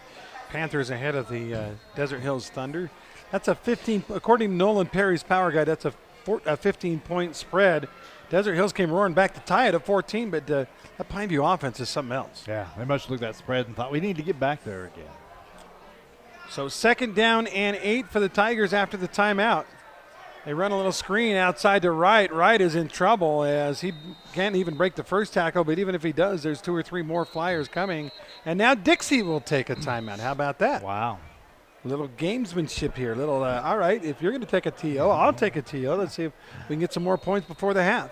I was watching that play, and sometimes that you knew exactly, Andy, where that was going, and because the quarterback turned to look right at the receiver, kind of waited for him to turn and threw it to him, and by that time, the Dixie defense had kind of figured it out as well, and they were right on top of it. Yeah, good call on that one, Mike. And so right now it is a timeout on the field brought to you by the Scott Gibson team at Intercap Lending. They don't mask their rates or fees. See how much the Scott Gibson team can save you today. Call or text 435-619-8080. I like that phone number, 619-8080, Mike.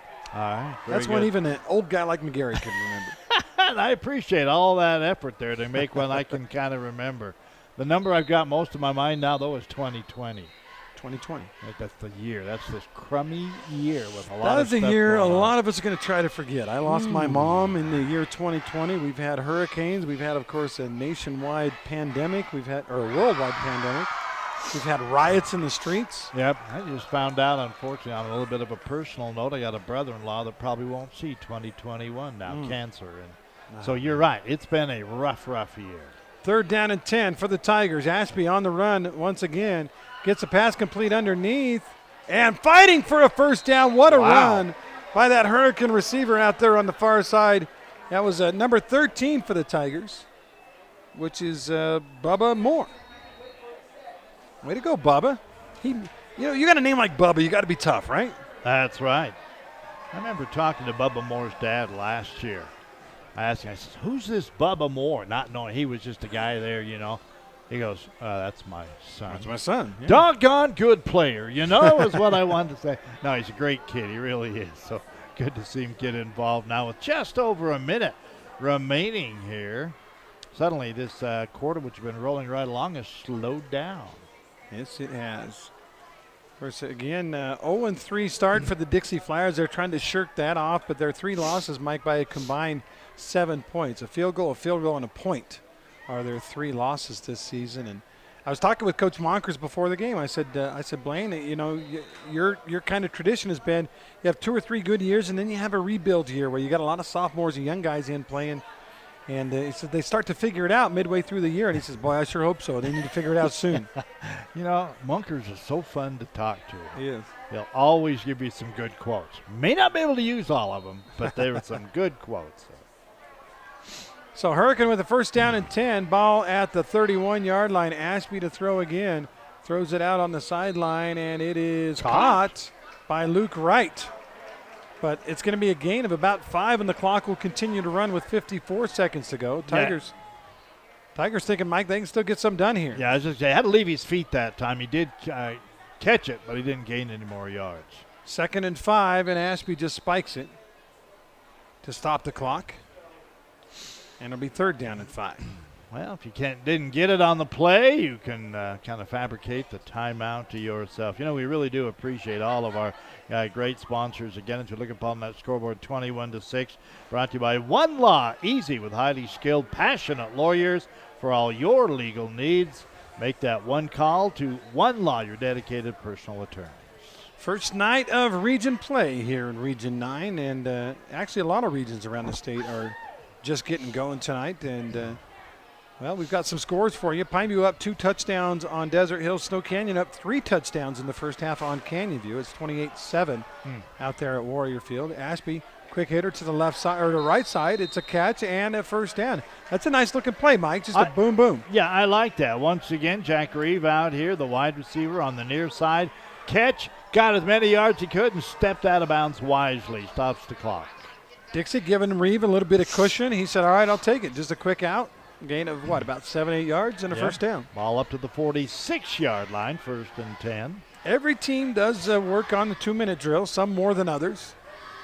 Pineview is always in a 2-minute drill. But yes, they are. Ashby will pass. He rolls to the left side, looking. Throws it underneath. Ball is caught near midfield. Breaks one tackle to the 45, to the 40. Keeps it going down inside the 40 to the 37-yard line. Nice play. Was that Reeve again? That's 13. Oh, that was Bubba Moore. Yeah. And Bubba did a great job that time. He kind of shook off the attempted tackle, picked up the big first down. First down and 10. Clock rolling again at the 37-yard line, and Ashby spikes it real quick. So I'll bring up second down and 10. 21 seconds to go. I mean, what a change it would be if somehow the Tigers can find a way to punch this one into the end zone. And it's possible. They have moved the ball once again. Well, it's worth mentioning, too, Dixie used a timeout as part of this. Once Hurricane lost yards on the first play, Dixie said, you know what, we're going to use a timeout and see if we can get the ball back. And sometimes those timeouts backfire on you, little Mike. Well, let's see what happens here, what the Tigers come up with. They do send double wide left. Ball at the 37-yard line. I'm not sure what kind of kicker they have. The first kick of the game wasn't real pretty. Ashby on the run again, and he just throws that one out of bounds. That actually should be intentional grounding. You got to get back to the line of scrimmage. Yeah, good call by the official. You can throw it out of bounds intentionally if you get the ball back to the line of scrimmage, and he didn't even get close. Nah, he was probably, 5 to 8 yards behind the line of scrimmage. That was just panic time right there for the young man. Yeah, I think you're right on that one. So it'll be a loss. I think that's a intentional grounding. That'll be spot plus 5 yards and a loss of down. So the ball goes back to the 47, and that'll bring up, I believe, should be third down. Third down. Yeah. They still show 2 across. They're getting corrected now. So there you have it. That's a big play right there. That may have taken them out of any chance at points. Yeah, with 16 seconds left and just, I believe, 1 timeout left for the Tigers. Maybe you try a Hail Mary here? Now you see on their passes, all their passes are that mid-range, 10 to 15 yards maybe or under. They haven't gone really deep. They don't have time. So here we go. Big third down and 20. Tigers are going to pass it. Ashby rolls to the left. He's being chased out there. Looks out on the corner. Ball is caught, but a underneath pass for about 6 or 7 yards. I'm not sure what good that's going to do you, Mike, now with 10 seconds to go and fourth down coming up. Yeah, fourth and still a lot of yards to go. That was Wright, by the way, on the catch. Luke Wright. 10 seconds to go. So do you just go ahead and shoot for one more? I think you do. I think if they have a timeout, I think they have one left. Maybe you try to get that first down. Try to get about 15, 20 yards and set up a field goal, huh? Yeah, absolutely. Why not? Use that time. Take what you can get. Probably got to get the ball inside the 30 for a field goal, and that would get you actually close to a first down. So we'll see what they decide here. Carter Ashby coming in late off the sideline with the play from the Brain Trust here on the near sideline. Fourth down and 14, but more importantly, 10 seconds left in the half. Ashby will roll to the right. Dixie chasing him. Looking. Got to get rid of it, and he gets sacked with 4 seconds to go in the half. That'll be it. Well, they should have stopped the clock. It was fourth down, and that's change of possession. There should be about 4 seconds on the clock. Once you go down and then change of possession, Mike, you got to stop the clock, but Hurricanes headed off the field. Referee saying, that's good. Yeah, and the Flyers are saying, wait a minute. I heard Andy up there say we have one more down. Yeah, on a change of possession, the clock stops automatically. It should have. Well, the official overrules both you and the Flyers. So that's halftime. Okay. I think we're good to go to the half. 21-6, Dixie on top of Hurricane. Tigers had one really impressive drive. Rest of the half it was mostly little square dance, 1-2-3 kick kind of situation. But we'll take the break. 2-minute timeout. Info West halftime report is coming up. We'll get Mike McGarry's "What's It Like to Be Retired" piece when we come back after this timeout. Pineview knocking on the door again. They're up 2 touchdowns on Desert Hills. Here again, it's 21-6. Mike, just maybe your general impression of the first half of this game. Is it what you thought? It kind of is. I'll be real honest. I think it is the 21-6 score. Flyers have made some mistakes this year. As we talked with the head coach, Munkers, before the game, he said we're making some mistakes, some errors. We need to take care of that. They really haven't made a lot of errors. They started early, got a score very early in the game. But then gave one right back. But I think since that point, they kind of said, we got to get serious on this, and they have. I think their defense has gotten better after that big, long, 97-yard drive by the Hurricane Tigers. The defense has kind of settled down. So to me, as I look up there, I'd say offenses, when either one are wild, I think the defense of the Flyers right now kind of winning it. Halftime is brought to you by InfoWest, the internet people. Thanks so much to InfoWest, as they've been involved in high school sports, Mike, for how long? Years and years and years. Boy, I tell you, I don't know about as many. Oh, wait, I can't remember. I'm old. So, That's right. That's what it's like to be retired right there. For the fastest internet in southern Utah and a local support, trust the internet people at InfoWest. Go to InfoWest.com to sign up today. And again, it's 21-6 here at the half. Let's go over the scoring in the first half, Mike. We don't have a full stat line, but we do have the scoring in the first half. You mentioned Dixie scoring early. It took him a minute 44 to go 80 yards in just 6 plays, with Avery Anderson taking it in from a yard out. That made it 7-0 with 10:16 to go in the first quarter. You figure, oh, it sounds like Dixie's on their way. Yep. But Hurricane got what they wanted. They got a long drive, 97 yards after the return man kind of bobbled the ball out of bounds. They went 97 yards in 14 plays, with Wright taking it in from 9 yards out. And, Luke Wright with a beautiful one-handed catch off the hands of Ashby. The extra point was no good, so Hurricane was still down 7-6. You know, and again, I know it was just 1 point, but I think after all that effort and getting it downfield and then shanking on the point after, kind of went, oh, man, and I may have set him back a little bit. Flyers, again, I think, have taken advantage of everything offered them. The next drive for Dixie was even more impressive. They went 3 plays, 88 yards, with Shea Anderson and with a 28-yard touchdown catch. Mike, that's one of the more bizarre plays you'll see, because it was just a slant over the middle, had maybe an 8-10 gain. He had a guy wrap him up, pulling to the ground, but as he's pulling him to the ground, Anderson actually sat right on the player pulling him down and never, ever contacted the ground. You know, and credit Anderson. I mean, some guys, oh, he got me, I'm down. But, boy, he popped up like, popcorn, and he was off and running. He realized that he never touched down. He sat on the other player. He was still alive, and he got in. That 28-yard pass came on the last play of the first quarter. The extra point was no good, so after one, Mike, it was a 13-6 count. I think Hurricane at that point, they put a drive together, and we've got a different ball game than what we're at right now. They could not, though. Yeah, you need to take advantage again of the opportunities given you, and I think especially for the Tigers. The Tigers this year have been bitten by the big play bug. They've been bitten once again here tonight. We've seen, and I'm impressed, they've got some abilities. They got some kids that can do it, but right now I think the passing game just is not there for the Tigers. On that next drive, Dixie goes up 13-6. They kick it to the 20, kick into the end zone, 1st and 10 at the 20. Hurricane goes backwards. They end up losing 9 yards in 3 plays. They punt the football, and, Mike, that's the 12-yard punt. And I know it wasn't a turnover, and it won't show up in the box score, you turn the ball over. But when you give the other team the ball at the 23-yard line on a 12-yard punt, it might as well be a fumble or an interception. Yeah, and I think it was a killer. I mean, I think it stopped any momentum, because we saw they can kick it. What was it? A couple of minutes later, he rooted it about 50 yards in the air on that kick. So, but it really hurt him at the moment. Flyers again got another TD out of it. Yeah, it took him just 4 plays, with Ellett taking it in from 1 yard out. And with 7:51 to go in the first half, it was 21-6 Flyers. Not a whole lot of offense for either team the rest of the half, Mike. But right now, Dixie a 37-point favorite in this game. Yeah. They're up 15 here at the half. Yeah.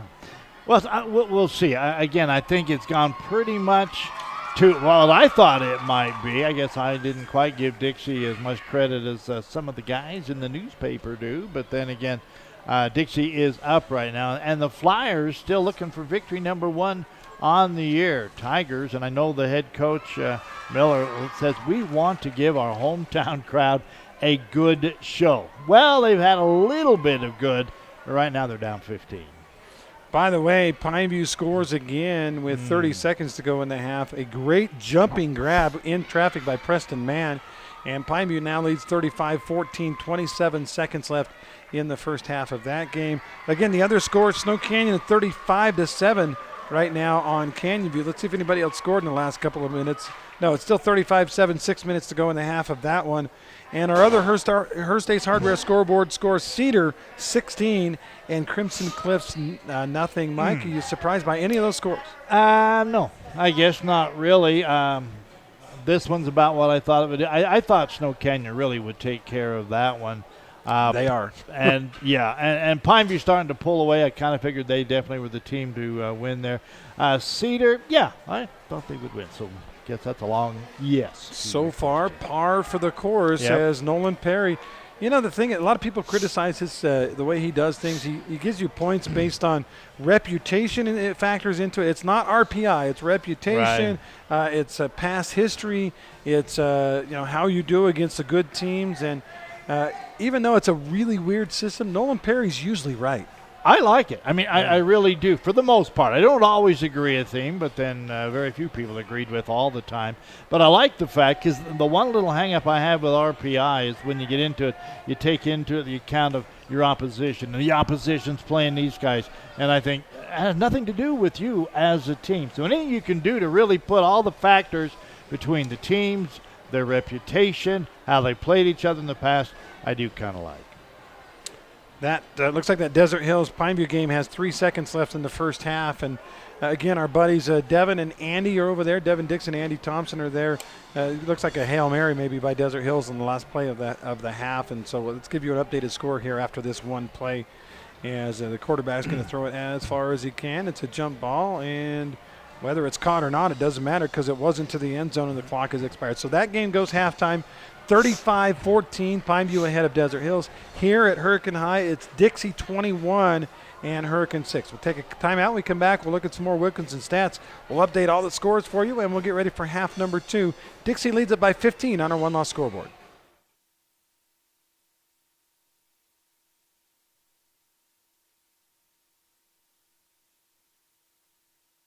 Asphalt. It's not something we think about much, except when it's in bad shape. At Holbrook Asphalt, we help cities, HOAs, and businesses avoid replacing painfully expensive roads and parking lots. To avoid the cost of replacing asphalt, you must effectively preserve it while it's still in good condition. University research has shown Holbrook Asphalt's HA5 slows asphalt aging by 67%. We make your pavement assets last longer, cost less to own, all while achieving higher property values. Visit holbrookasphalt.com to discover more.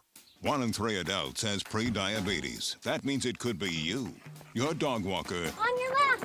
your cat jogger. With early diagnosis, pre-diabetes can be reversed. Take the risk test at doihaveprediabetes.org.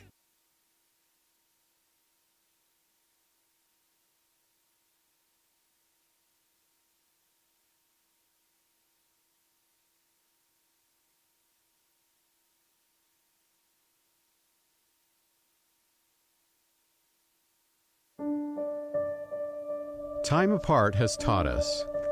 In our social distance, we found space. Space to ponder. Space to connect. Space to imagine. Space to heal. In the emptiness, we found meaning. In silence, we found beauty. In separation, we've discovered there is so much more to find when we find our space. Find your space.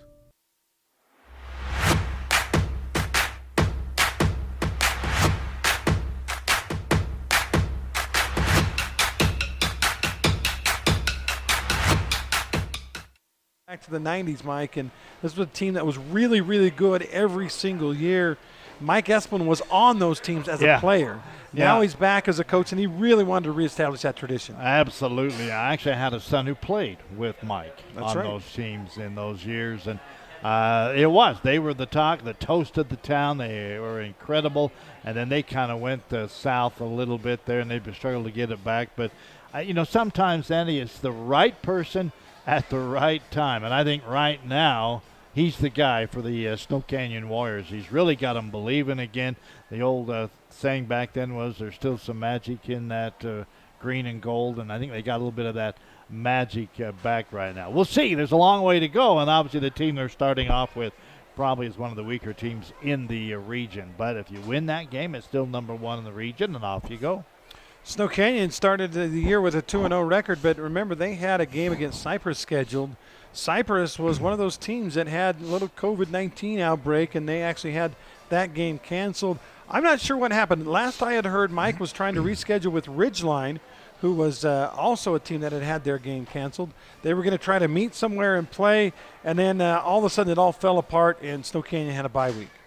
Yeah, it's tough. And, boy, we could go on and on and on, and people probably don't want to hear any more about COVID-19 anyway. Nope. But it is something that has disrupted so much. And the one thing I will say, it was so fun for me. Again, first game out this year, first time to see the players. You and I went out. We walked across the field. We talked to coaches. We talked to fans. We talked to other people. Almost to a person.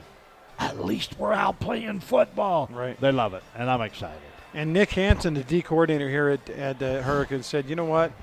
We talked to the kids who said, look, there's guys in California and Nevada and Arizona. There's guys all over the West who would love to be doing what you're doing right now, and they're not allowed. So seize the moment, realize that this is a golden moment that you're getting and not a lot of kids are getting. Absolutely. Speaking of that, you have a game coming up, I believe, on Monday, don't you, here on KDXU Radio? BYU, yep, 6 o'clock. They take on the Naval Academy. And I always forget how to say that coach's name. Do you remember how to say it, Mike? You want to try? Ken Niumatalolo, I think is how you say it. Yeah, you're right. Very good. Yeah. I'm impressed. He's they've agreed. BYU, by the way, they had 2 road games to start the year and then 6 home games. I just got an email today. That game against Houston has been moved from Provo down to Houston, Texas. Really? So they're actually going to have 3 road games and 5 home games, but they're still working on – they want to get to 10. They're at 8 games right now. They want to get 2 more games in. Well, it remains to be seen if that's going to happen. Yeah, there's still some rumors floating around out there, but I imagine by this time, Andy, it's pretty tough. The teams that are playing – pretty much have got their schedules put together. And again, very honestly, there are some still conferences, some teams that just will not go outside their conference no matter what. And there was some news today. We had yesterday President Trump talked with the commissioner of the Big Ten. Yeah. And they said the talks went really good. And President Trump would like them to play football maybe starting in October or something like that. That may not happen. And then news out today, the Pac-12 has approved the testing that is 15 minutes later. You have the results. They're going to test every single one of their athletes. That might pave the way for the Pac-12 to play a little football, perhaps. But I think hate to get my hopes up. Yeah, I'm going to be the one that says no. I don't think it's going to happen. Because I read a couple of articles on that very thing. You're right. They are going to go ahead and they're going to start testing. What I read says that opens the door, but the door won't even begin to open. More than likely, January would be the earliest. Still, I don't know, and I don't know how they're going to play games from January to March and have any.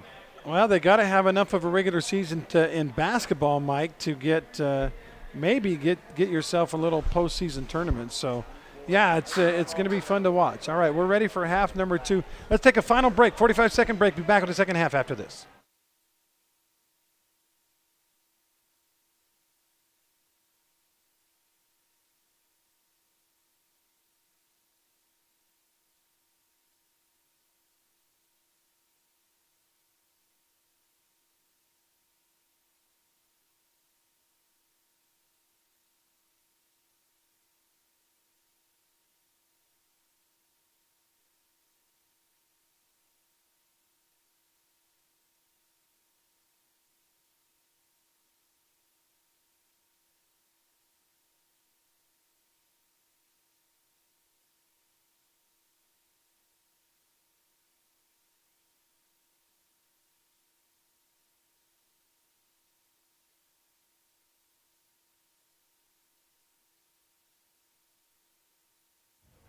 How about an instant update for you, Mike? Cedar led 23-0 at half at Crimson Cliffs.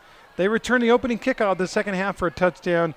Braxton Torres makes it now 30-0 Cedar at Crimson Cliffs. All Reds right now over at Mustang Field. I was going to say, you get the feeling the Reds are on their way to their first conference win of the year. Well, Nolan Perry said none of the games were going to be close tonight, and so far Nolan Perry's right on, Mike. He's got it. Yeah, he's doing very well on that one. Interesting start to the season, no doubt about it here, but I tell you, at least we're playing football. Dixie will kick it off to start half number 2. The kick is playable, but hold everything. I think Dixie was offsides on the kicks, so they'll go back 5 yards and try it again. Call it a procedure, so apparently somebody moved a little bit early on that. They'll run it back a few and kick it again.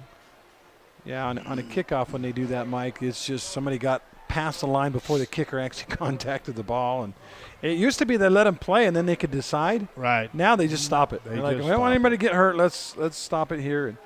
And, by the way, Canyon View, Snow Canyon is almost halftime.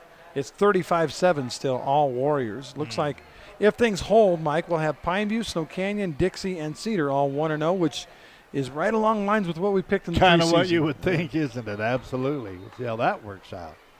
Now everybody stays back, and he kicks it deeper. How do you like that, Mike? Let's go back 5 yards and kick it into the end zone. How about that? Yeah, that was a line drive kick. I mean, that didn't get more than 15, 20 feet off the ground, but it was a shot that hit and rolled in to the end zone. So the Tigers will have it to start half number 2, 1st and 10 on their own 20-yard line.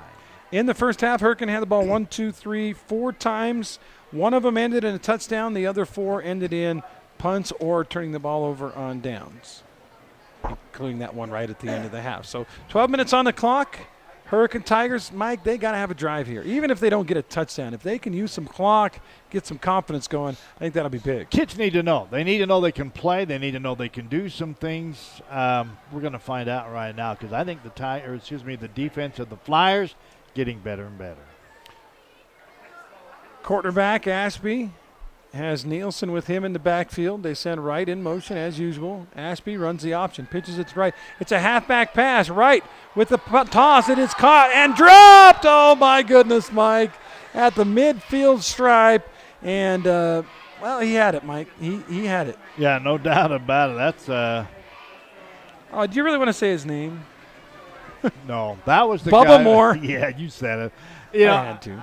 I think they grabbed his arm just as he caught that pass and ripped it away. The ball dropped. Boy, that would have been Mike, the big you're so start. generous. Nobody touched his arm. He dropped it. Come on now. Well, he did drop it. That was pretty obvious. That was nice of you. I think he was thinking about the move he was going to make. You were jumping on me for about to say his name. Then you said his name. Then you dissed him again. I know. Mr. Moore, it was Andy Griffin. I want to go there. I think Bubba's probably mad at himself, though. It doesn't matter what I say. I'm sure he is. That's tough. That's a tough Second down and 10. They hand it to the running back, Nielsen, up the middle. Nice run and a first down across the 30 out to the 33-yard line. Just a straight read play, and Nielsen got it done. Yeah, nicely done. He had one blocker in front of him. He was right on his tail, followed it through the big hole, and picked up a first down. That's a great play to come back with after the big drop just a few moments ago. Says, okay, big deal. That's in the past. Let's go. Ball out and out of the 33-yard line. Game brought to you in part by Wilkinson's, our stat sponsor. Light it up, Region 9 Take State. From the light experts at Wilkinson's, lights, fans, and fixtures, contractors and homeowners can rely on Wilkinson's across from Fiesta Fun in St. George. First down and 10 Tigers, dressed in black with white numbers and black helmets. Thank you. Nielsen again. Nielsen this time not as much room, but he will get plus yardage, Mike, of 5 or 6 yards. Yeah, not bad, not bad. I've been watching a couple of times here. The defense of Dixie's going up a little bit high on their tackling, but so far no call by the officials, so apparently everything is legal. They're not doing anything wrong. They're just grabbing a hold wherever they can get a hold to bring him down. So second down, give him 6 on the play. Second down and 4. We're a minute into the second half. Dixie leads by 15. Flyers have lost 3 close games this year. This one's so far pretty close still. Closest of the region games, you're right. Handoff, and oh, man, great penetration on the play for Dixie High. Was that 54, Mike? Yeah, Did you see was. that? Nice play by Kenneth Erickson. And he swallowed up Nielsen, and they will lose yardage. Well, we have a couple of flags also on that play. I don't know what happened.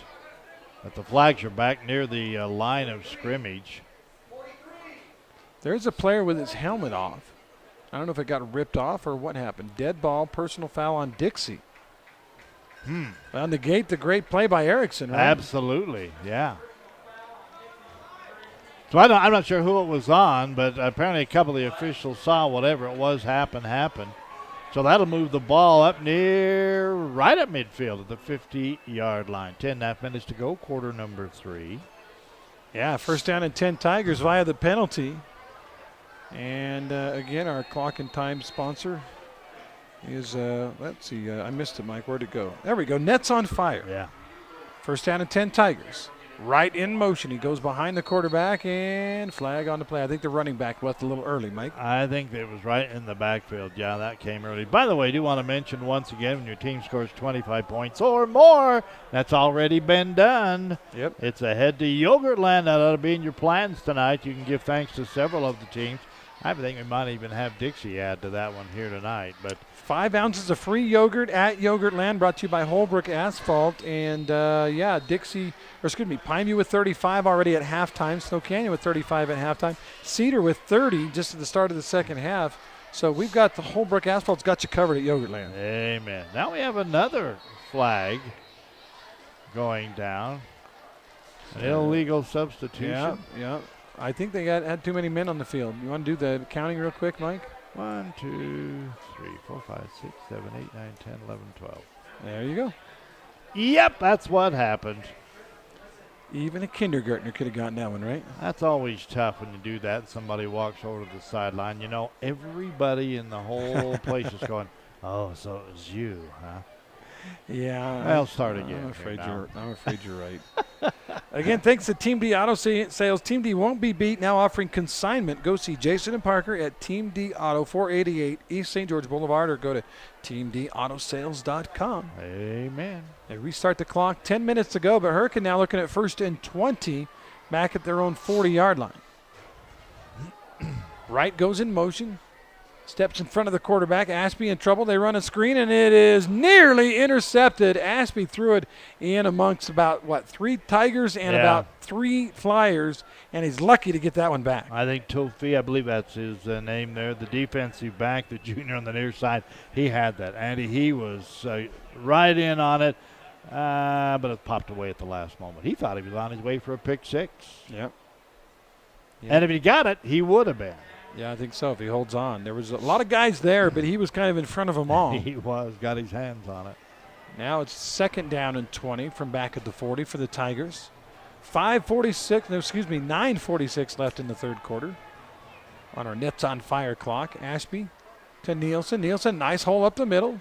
Knocks guys over and gets across the 45 to the 46. A gain of 6 on 2nd down and long. It'll be 3rd and 14. 9.5 minutes to go here in the third quarter of action. Opening night for Region 9 football. Good to be back here once again. My first opportunity this year. Yeah, that retirement stuff's pretty good, but I still like to come watch football. I appreciate that. It's good to have Mike McGarry back on the air. It's Fun been to be since here. February in the basketball championship since we heard you on the air. Right? That's right. 3rd down and long. Ashby looks to the right. Nothing there. Now he's in trouble, and he keeps his feet. Maybe should have got down. No, he's still alive as he rolls to the right side.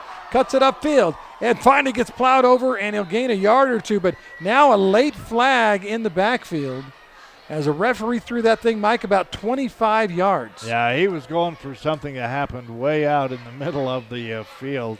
We're going to get, I think, some kind of hold or a personal foul back there. We'll wait and see from the head official. With all the excitement, Ashby ends up gaining about a yard. Yeah. But that flag's way back at the 35, about 11 yards behind where the football ended up. And we're still waiting for the official ruling here from the White Hat. You're going to leave us hanging here. There it is, personal foul. What was that? Illegal block?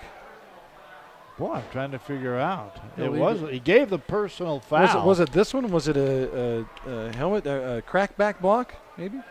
Boy, it's a major one. Yeah, whatever. It might have been. I kind of hard to. That'll go all the way back to the 20-yard line. I believe we're going to repeat the down because that was during the play. So it would be 3rd down and 40. Yeah. And I'm not joking, folks. They're at the 20. They have to get to the 40 of Dixie. 3rd down and 40. Do you have a play call for 3rd and 40, Mike? Yeah. Good luck. Run it up the middle and punt. That might be it. Or just air it out. Ashby hasn't had much time out there to air anything out. They do hand it up to Nielsen up the middle, and you're right. He'll spin around and get about 7, 8 plays, 8 yards, and another couple of flags come flying in. If there's a face mask, Mike, well, that'll be 15 the other way, and they'll get to repeat the down. Well, this drive ain't over yet, folks. We'll wait and see what the officials have to say. He got about 8 yards on the run. It is a personal foul face mask. Yeah. So put the ball from the 28. It'll still be third down because they had to get it so far at, about an 8-yard run and a 15-yard penalty. And it's going to be third down and 17 now after 3rd and 40. Yeah, the ball goes all the way to the 43. They still need to get down to the 40 on the opposite side of the field. But all things considered, 17 is doable compared to 40. Makes you feel a little bit better about your options there. Absolutely. Let's see what they try to come up with here. Still third down, big third down play. Our star watch for Hurricane has been Luke Wright, and he's been pretty quiet since that first touchdown catch. Yeah, he looked really good early, but they've kind of stopped his game. Ashby to pass. He rolls to the left side, throws across his body, and it's easily picked off by Dixie. Now looking for a run back. Dixie on the scramble, and they're going to get tackled after a short run return, but a pretty easy interception for number 20, Carson Greer. Yeah, Greer was back there, and you could see it. It's set up perfectly for him. He got in great position right in front of the receiver, knew the pass was going to be short, picked it off, and after all of that, the Flyers have it in Hurricane territory. Yeah, that was the 7th play of the very bizarre drive, but the 7th play was not a good one, and now Dixie takes over at the 46-yard line on the Hurricane side of the 50-yard. Barbin back to pass. He's in heavy traffic. He actually just gets the pass away, and it hits the turf kind of safely, Mike, because that was dangerous. It was dangerous. In fact, I'm trying to see who was his receiver, even anywhere close. There wasn't too many. So 2nd down and 10, Flyers at the 46. A touchdown here would just about put them in a situation to put this game away because Hurricane is not built on scoring quick. Yeah, they are that grind it out, slow up the field kind of a team. Barbin throws a little slant to Anderson. Anderson looking for a block. He gets a block outside to the 30, to the 25, inside the 20, and first down and 10 for the Dixie Flyers on the little scat back receiver, number 4, Anderson. That is Shea that time. There's Avery and Shea, and Shea's the one that made that one happen. Yeah, Shea's the one that the Flyers are really counting on. And the coach even in the preseason says we need him to step it up another step. I think tonight he's done it. Andrus throws it complete over the middle. Another catch made and another nice gainer of 7, 8, 9 yards right up the middle for the Dixie Flyer offense. I got to say, that was kind of funny because the head official was telling him to roll the clock, and he was turned around. His back was toward the play. So if something happened in the backfield, we'll never know. I don't think it did. It was just kind of interesting. And that was a quick slant to Shea Anderson. Yep. He got 8, 2nd down and 2. Dixie sends a man in motion. It's a jet sweep around the left side to the 15, 10, 5, looking for the corner. And I believe scoring a touchdown. Yeah, touchdown Dixie. And that was number 9 on the play, on the carry, Mike, that time. And I believe Ellett. That's the 2nd touchdown of the game for Ellett. Brought him as on the fly and crossed. Got him to him out there. The official, well, we have a holding penalty. Hold on. I just wrote it down, and now we've got to scribble it out. So change that one there. Yeah, they have a holding call, so that'll bring the ball back out. And they mark it down at around the 22-yard line. Yeah, they'll call that one back. A loss of about 13 on the play, or 12. It was 2nd and short. Now it's 2nd and about 13. Bronson Barbin, the quarterback, the 3rd in the Barbin Stars here for Dixie High. And he hits a quick hitter to the right side. It's complete to the 15, to the 10, and down inside the 5-yard line, and that'll be a first down for Dixie. Nice job. I believe Ellett again on the catch on that one. No, that was Anderson this time. The other one, Avery Anderson, number 3.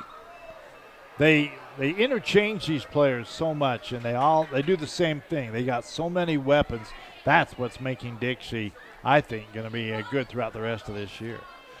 First down, goal to go for the Flyers. They hand it off. This is the other Anderson, and he's going to get thrown backwards. No, that was Shea. Yeah, that was Shea. That was Avery. Avery hit the line, and the line hit back.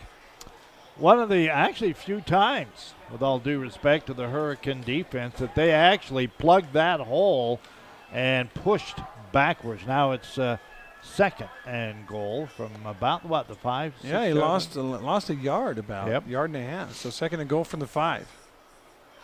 Bronson Barbin is the quarterback. And looks like Anderson is in the backfield with him. That's Avery.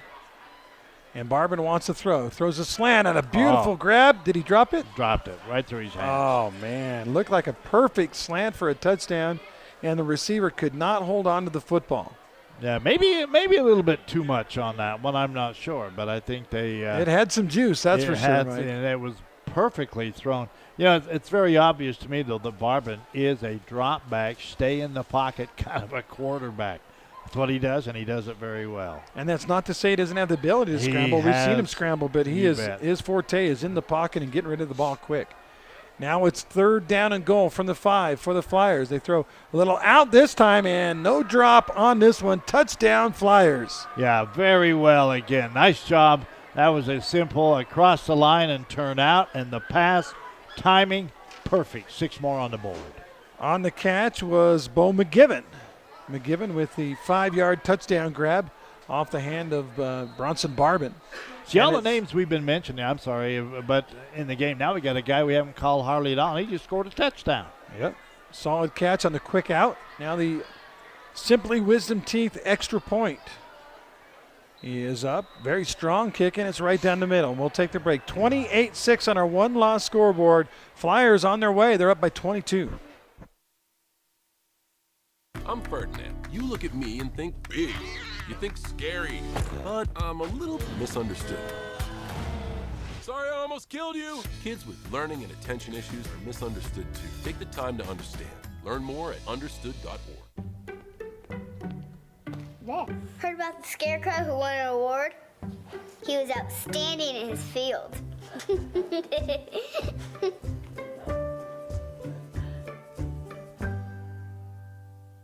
Buckle up, Region 9 football fans. I'm Craig Boberjack.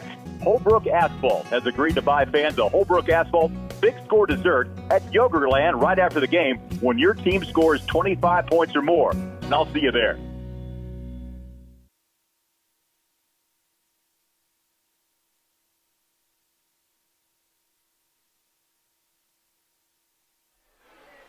Halftime out at Snow Canyon High School. Warriors all over the Canyon View Falcons 35-7 on our Hearst Hardware scoreboard. They've started the third quarter in over there at Crimson Cliffs. It's 30-0. Reds all over the Mustangs, and Pineview up 35-14 on Desert Hills. That game early third quarter as well. Right here it's 28-6, Mike, and that drive was a 7-play, 46-yard drive for Dixie. Yeah, they took it in good shape, moved it down. Even with a couple of errors and mistakes, they were still able to punch it in, get the points. And looks like right now Flyers kind of in control in this one.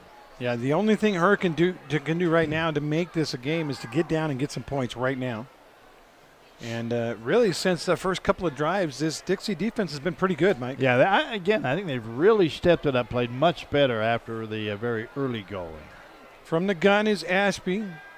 Nielsen back there with him. They send a man in motion, and the quarterback keeps it himself on the fake jet sweep, and he'll get a little bit of a gain right up the gut. About 5 yards, up to the 25-yard line, I believe, on that to carry. Spot the ball at the 25, so you're right, exactly 5 yards. Second down and 5. And for Hurricane, I think any team really that I've seen this year, it's more important to stay ahead of the chains as Hurricane. They can't have a 2nd and 10 or 2nd and 15. They've got to have a 2nd and 5 if they're going to be successful. Absolutely. Well, you can add Dixie's name now to the folks that are helping you get some free big score dessert. That's right, another Holbrook Asphalt big score dessert because Dixie is up over 25 now. Yep. Hurricane gives a handoff to Wright. Wright hits the pile, pushes it forward, and will have a first down as Hurricane moves the chains on a nice run by Luke Wright. Yeah, nicely done that time. He was in motion, actually came behind the quarterback, kind of like the old barrel racing. He went right around the quarterback, turned it straight upfield, and got the first down. I didn't know you were a rodeo guy, Mike. Hey, I know all about that horsey stuff. No, I don't know anything. The horsey stuff. Watch out for that horsey stuff. Yeah. I like horsey sauce. Does that count? Do you? I do. I don't like horseradish sauce. Oh, man. Oh. First down and 10 Tigers. Ball at the 33-yard line. They need a touchdown drive, and they need it now. Hand it off to Nielsen, and he is in trouble. Good penetration again by the Dixie Flyers. A couple of guys there early on. I think Ken Erickson, number 54, the offense, or the junior lineman there, got him first. And I think also there early on was number 20, Carson Greer. And we've called his name a couple times. We have, Mike. yeah. Dixie's got some pretty good size up front. Of course, it was the coach talking about how big Pineview was once again. Yeah. That they seem to be growing big there. Loss of a yard by Nielsen on that one. Second down and 11. And again, they got to have some plus yardage here, so third is manageable. Send a man in motion. Quarterback runs the pitch to the outside, and that does not work. And credit again Erickson and company for getting out there early. I think. Now, I was going to ask about him. Number 50, is it Honor? I mean, his name is spelled Honor, but Honor Allo. Honor Allo. Yep. He was in on that tackle. First time we called his name tonight. I want to give him a little bit of credit. And right now, again, the Dixie defense taking control. Yeah, a loss on that option pitch of about 7 yards will bring up 3rd and 18. And that's a down and distance that is not one that Hurricane wants to get into. No, absolutely. No team wants to get into it, but especially Hurricane. They don't pass the ball very well. 3rd down and long. Ashby to pass. And wanted to run screen right side, nothing there. He says, hey, go downfield. Ashby in trouble now, and he's going to go down. As they wanted to run a little wide receiver screen. Ashby did the right thing in not throwing it, Mike, because if he throws that out there, that's a pick six the other way. Yeah, or that time you should have maybe thrown it away or at least toward somebody. But, yeah, he was hauled in that time. Big number 70, Brian Alegria Gomez. Yep. Big defensive senior Made some lineman. big plays last year, and you can tell he's a big part of this defense this year. Yep. Loss of another 9, so it's 4th down. They have to get it out to the 43, and the ball is at the 15. So what is that, 28 yards? 4th and 28. Wow. Back in punt formation. Punter says, I'm ready. He runs to the right, kicks it on the run, a little rugby style. It's high and fairly short. Bounces at the 48, but gets a good Hurricane roll. And it'll roll down to about the 38-yard line of Dixie on a punt that was about 30 yards, but it rolled another 15. Yeah, I was going to say he got a lot of effort after that, or a lot of roll after that kick. So turns out to be not a bad one. 2:36, 2.5 to go here in the third quarter. And right now I think we're going to see kind of which way for sure this game may end up going. If the Flyers can get any more on the board, it's theirs. If the Tigers can somehow stop them and try and get some points themselves. Yeah, we go just about 2:35 to go. Dixie will start it off with a handoff to Anderson around the right side, showing his speed. He gets kind of horse-collared out there and dragged down after a gain of 4 or 5 yards on the play. That was 4 Shea Anderson, not 3 Avery. Right. Apparently that was a completely legal grab. I'm with you. It almost looked like he got grabbed from behind, but he did pick up about 4 or 5 yards on the run, 5 yards. And let me correct myself. It was a horse collar type tackle. I don't know that it was an actual illegal horse collar play. I don't think it was. Yeah. No, I'm saying it looked at. As I looked up, I kind of felt maybe he did, but. 2nd down and 5. Barbin with a quick hitter to the right side. It's complete for a Dixie first down. Wow. That, and he got from the quarterback about 12 yards downfield to the wide receiver. I'll just say it, really, really fast. That was Kesterson, I think, on the catch. Derek Kesterson with the catch on first down. And that was, you talk about 3-step drops, that was a 1-step drop. Just step back, catch it, and throw it. Was there. Yep. If I could only be so lucky. And the Tigers going to take a timeout. Coach Skyler Miller says, I'm not seeing the effort I want out of my guys. Let's talk it over, and we'll take it with them. 1:54 left in the third quarter on a 1-loss scoreboard. 28-6 right now. Dixie on top of Hurricane. Beyond the park you know exists a world you don't. A world that is greater. Greater than just one passion. Greater than just one adventure. Greater than just one moment. Come to where life is greater. Come to Greater Zion.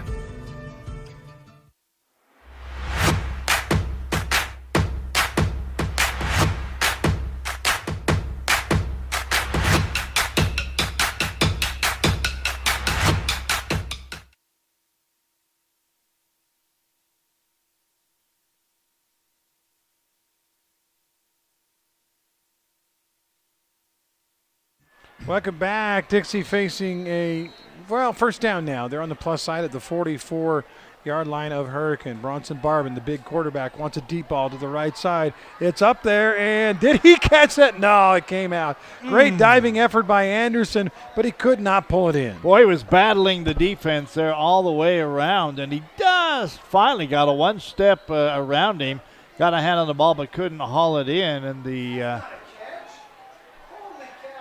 they said he caught it?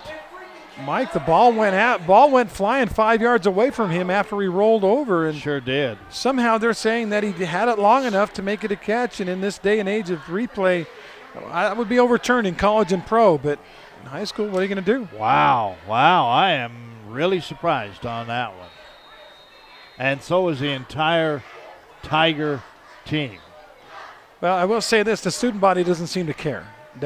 They're dancing and jumping around. I don't think they care. But I know what the young men are doing. They're watching all the cheerleaders down there on the track. Yeah. So it is a first down and a big gain of about 40 yards, and Barbin is going to take it all the way for a touchdown on a read play in which he pulled it out of the running back's belly and ran it in for a touchdown.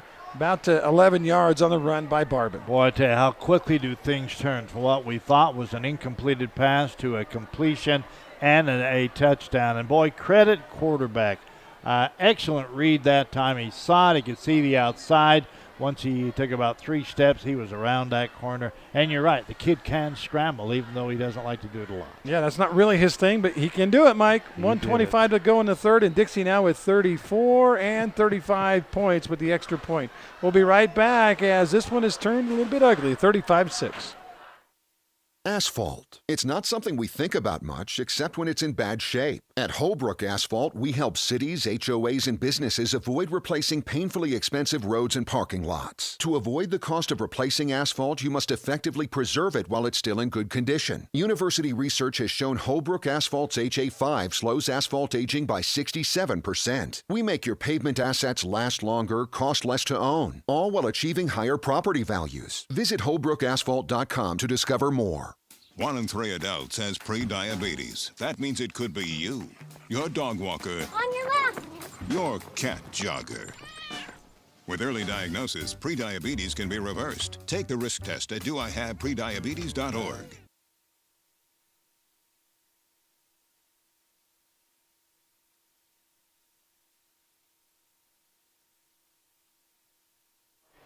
A little bit of good news for Crimson Cliffs fans. They do get on the board, but it's Cedar 37, Crimson 7 in the fourth quarter of that game. That one has gone the way of a blowout, Mike. Yeah, as I think all of Region 9 tonight pretty much on. Now is ours up to a 29-point lead for the Flyers. I think the only hope is if Desert Hills can score a touchdown or two and make that a game with Pineview, and that kickoff goes into the end zone for a touchback.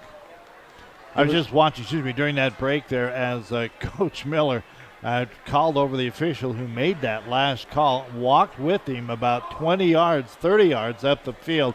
And I'll just say that official weren't buying what he was trying to sell. Well, just when I said maybe Desert Hills can make a game of it with Pineview, Pineview scores it's again. A Christian Bailey touchdown pass from Braden Bunnell, and it's now 41-14 in that one. So also Snow Canyon has scored again. They're up 42-7 on Canyon View. I was afraid, Mike, this might be blowout week to start the region, and it's like sure looking that way. Well, you were very afraid. Yeah. You had good reason to be afraid on that one. 1st and 10 Tigers at the 20. Handoff to Nielsen. And the young man will get right at his average, about 4.5, 5 yards. Yeah, just straight ahead on that one. Connor Nielsen, the senior running back.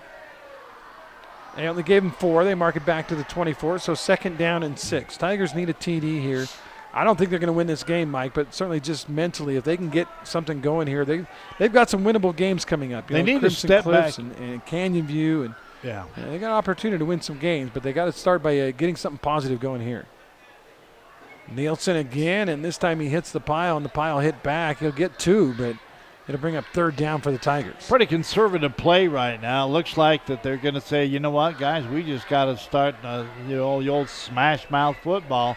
We got to go up the middle, do our thing, run, find some holes, try and get something going. But to this point, Dixie Flyer defense has risen to the challenge. That last drive for Dixie, 3 plays, and it covered 62 yards, Mike, after that good punt. And most of it came on that one catch by Anderson that you could argue was not actually a catch. The great non-catch catch? Yeah. 3rd down and 4, Hurricane. Nielsen again up the middle. He'll have a first down as he gets it across the 30 way and picks his way to the 33-yard line. As Hurricane keeps the drive alive. Nice run. Yeah, he's got some pretty good speed, and if he can get that first step or two, he has a pretty good ability to find the hole. I like what they're doing. They're saying we're going to go back to our regular stuff, and that's the end of the quarter. We've played 3 complete here at Tiger Stadium. The Hurricane Tigers, unfortunately, on the bottom side of a blowout at this point, 35-6. Dixie playing pretty good football here in the 3rd quarter. They had 2 touchdowns to none. We'll be right back. Time apart has taught us. In our social distance, we found space. Space to ponder. Space to connect. Space to imagine. Space to heal. In the emptiness, we found meaning. In silence, we found beauty. In separation, we've discovered there is so much more to find when we find our space. Find your space.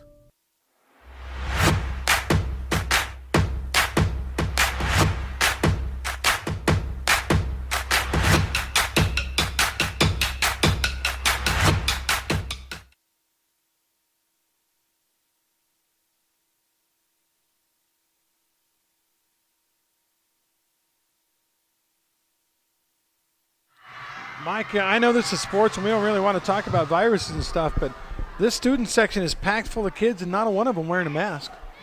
I noticed that a little while ago. I'm looking over in the adult section, and there's not too many masks over there either. Surprising to me. It doesn't bother me. Jimmy, there's not too many masks out there. Yeah, Mike got his on. Hurricane ran a little play action on 1st down and 10, had a guy wide open, but again, a team that doesn't throw the ball a lot, when it hits a guy in the hand, sometimes they just don't hold on, and that's what happened there. Wide open, good pass by Ashby, and incomplete pass. Well, those really hurt when, again, you're struggling a little bit. Finally, things seem to come together. Good pass, guy in great position, hands there, just can't quite haul it in. So, at 11:54 on the clock, it's 2nd down and 10 for the Tigers. They're deep in their own territory at the 33-yard line. See if they go Nielsen again. That's what they do. Nielsen right up the gut, has a first down and more, gets into the secondary before he's dragged down. Pickup of about 13 yards. What you got to like about Nielsen, to me, is the head's always up, Andy. He's always looking for that little advantage. Does that mean sidestepping? Does that mean punching into the hole? That time it was just go. The hole opened up. He got through it and has a big first down. So 1st down and 10 on the run by Nielsen of about 13, and the ball now at the 47-yard line. Yeah, we'll have BYU football for you here on KDXU Monday night, Labor Day, as they take on Navy out in Annapolis, Maryland. Nielsen again, and this time Dixie was waiting for it. Yeah, they closed that door in a hurry, didn't they? 3 defenders there. The guy that maybe had the big hit on the play was number 40. That's Aldridge. Yeah, Erickson was the last to get up, but I think he just got laid on by all the other guys there, too. But he was there. He was there. He's like, I helped Coach. I grabbed a hold of his cleat when That's he was right. running by there. No gain on the play for Nielsen, 2nd down and 10. Again, Snow Canyon 42-7 right now over Canyon View. Landon Fry has thrown for 143 yards and run for 63 more, accounted for 3 touchdowns. Wow, what a night. They expect that from him this year, though. 2nd down and 10. Nielsen again up the middle, and again Dixie waiting for it, and he will gain nothing. Well, maybe a yard, Mike. They're going to be nice and give him a yard and a half as they mark it now up close to midfield. So Dixie players slow getting up. Grabs his head, and usually when you grab your head in football, Mike, that means you got hit somewhere else, not your head. That's right. That's Bodie Ray, number 14 over there. That's what Coach always told me. I remember back when I played. Mike, grab your head. If you get hit in the groin area, grab your head. And I'm like, how's that going to help? And he says it doesn't. It just takes the attention away from what happened. Except everybody knows that when you grab your head, that's a whole other. Third down and 8. Ashby to throw. He's being chased from the backside. Now he's in trouble. And he throws it sideways, and that, again, will be another intentional grounding. I don't see any flag. Maybe it was a lateral. I don't know what you're going to call, Mike. He just threw it out of bounds. I'm about to get hit. I'll just toss it out of bounds. Was there somebody out there? Could we say there was somebody close? There was a bunch of guys on the sideline. Nonetheless, no penalty, but still it's 4th down, about 8 yards to go, and the Tigers will be forced to give up the ball. Now under 10 minutes remaining in this one. By the way, in that Snow Canyon game, punt return for a touchdown, a kickoff return for a touchdown, and the Warriors have forced, I think it's 4 turnovers in the game. Wow. 5 turnovers in the game, and committed 1, so they're +4 on the plus minus. Hurricane to kick. They get the punt away. A nice booming kick. High in the air. Caught at the 14-yard line. Looking to make a run back out to the 25. And that's about where it's going to end. But Dixie gets the ball back up by 29. Yeah, we're going to have a flag, though, in the backfield. And I was watching it because I could see. Sometimes you know what the official's going to do. As there was 2 guys there to go after the guy with the ball. And someone else came in and kind of threw a shoulder into him. And the official grabbed it and threw the flag and said that was an illegal hit from behind. I know that's what happened. I don't like the call, but that puts the ball all the way back at the 10-yard line for the Flyers. Mike, I was doing a game last week, and there was an illegal block on a kick, and three different referees threw the flag on an illegal block. Looked like a pretty obvious one. Mm-hmm. The head referee, white guy, came in, picked one of the flags up, waved it in the air and said no penalty. No penalty, huh? I said, well, you could wave one guy off, but if 3 different guys saw the same thing, how do you wave that off? That's a little rough there. Sometimes, yep. Well, they do have a hierarchy. White Hat does have control, So Dixie will start at their own 7-yard line. Barbin still in the game. Throws a quick hitter to the left side. It's complete and close to a first down on the catch for Dixie. Was number 5, Josh Barney. Nice catch out there and great concentration. Did he get the first down? Oh, he did, actually. He must have tiptoed the sideline and got it out to about the, 14? Looks pretty close. Yep. 9.5 minutes to go in this one. 35-6. Flyers flying here tonight. Dixie looking for their first win of the year. And Coach Monkers in pregame with his sardonic wit said, I said, what'd you learn in those first 3 games? He said, we learned how to lose. Yeah. He said, we got to learn how to win now, and it looks like they're going to do it. Incomplete pass on a quick hitter to the right side. Obviously a misread by either the receiver or the quarterback because there was nobody there. Yeah, Easton Ellett, there was about 3 receivers, and somehow Barbin managed to get it right between all 3 of them. Second down and 10 for Barbin and company as he comes out with 2 wide receivers to either side. Actually 3 now on the right side. Yep. And man coverage. Somebody's going to go deep, right? Oh, instead they run a wide receiver screen. It's complete at the 25 or at the 20, out to the 25 and then thrown backwards. And another flag. Oh, boy, here we go. Yeah. And there is a Hurricane player down. And, again, the student section in front of us seems to be oblivious that there's even a ball game going on, Mike. Well, at least they're jumping up and down in cadence. I'd say they're trying to stay warm. They're yelling at the team. No, they're not trying to do that. Thank you very much. Yeah, no.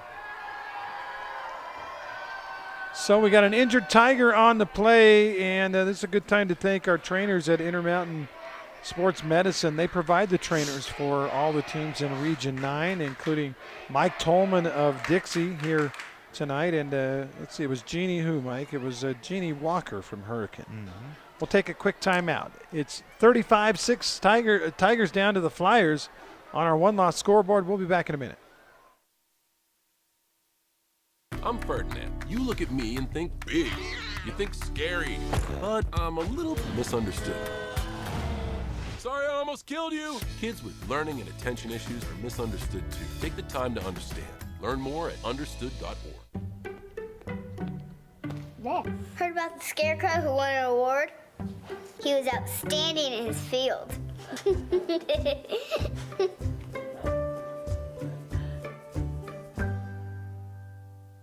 Buckle up, Region 9 football fans. I'm Craig Boberjack. Holbrook Asphalt has agreed to buy fans a Holbrook Asphalt big-score dessert at Yogurtland right after the game when your team scores 25 points or more. And I'll see you there.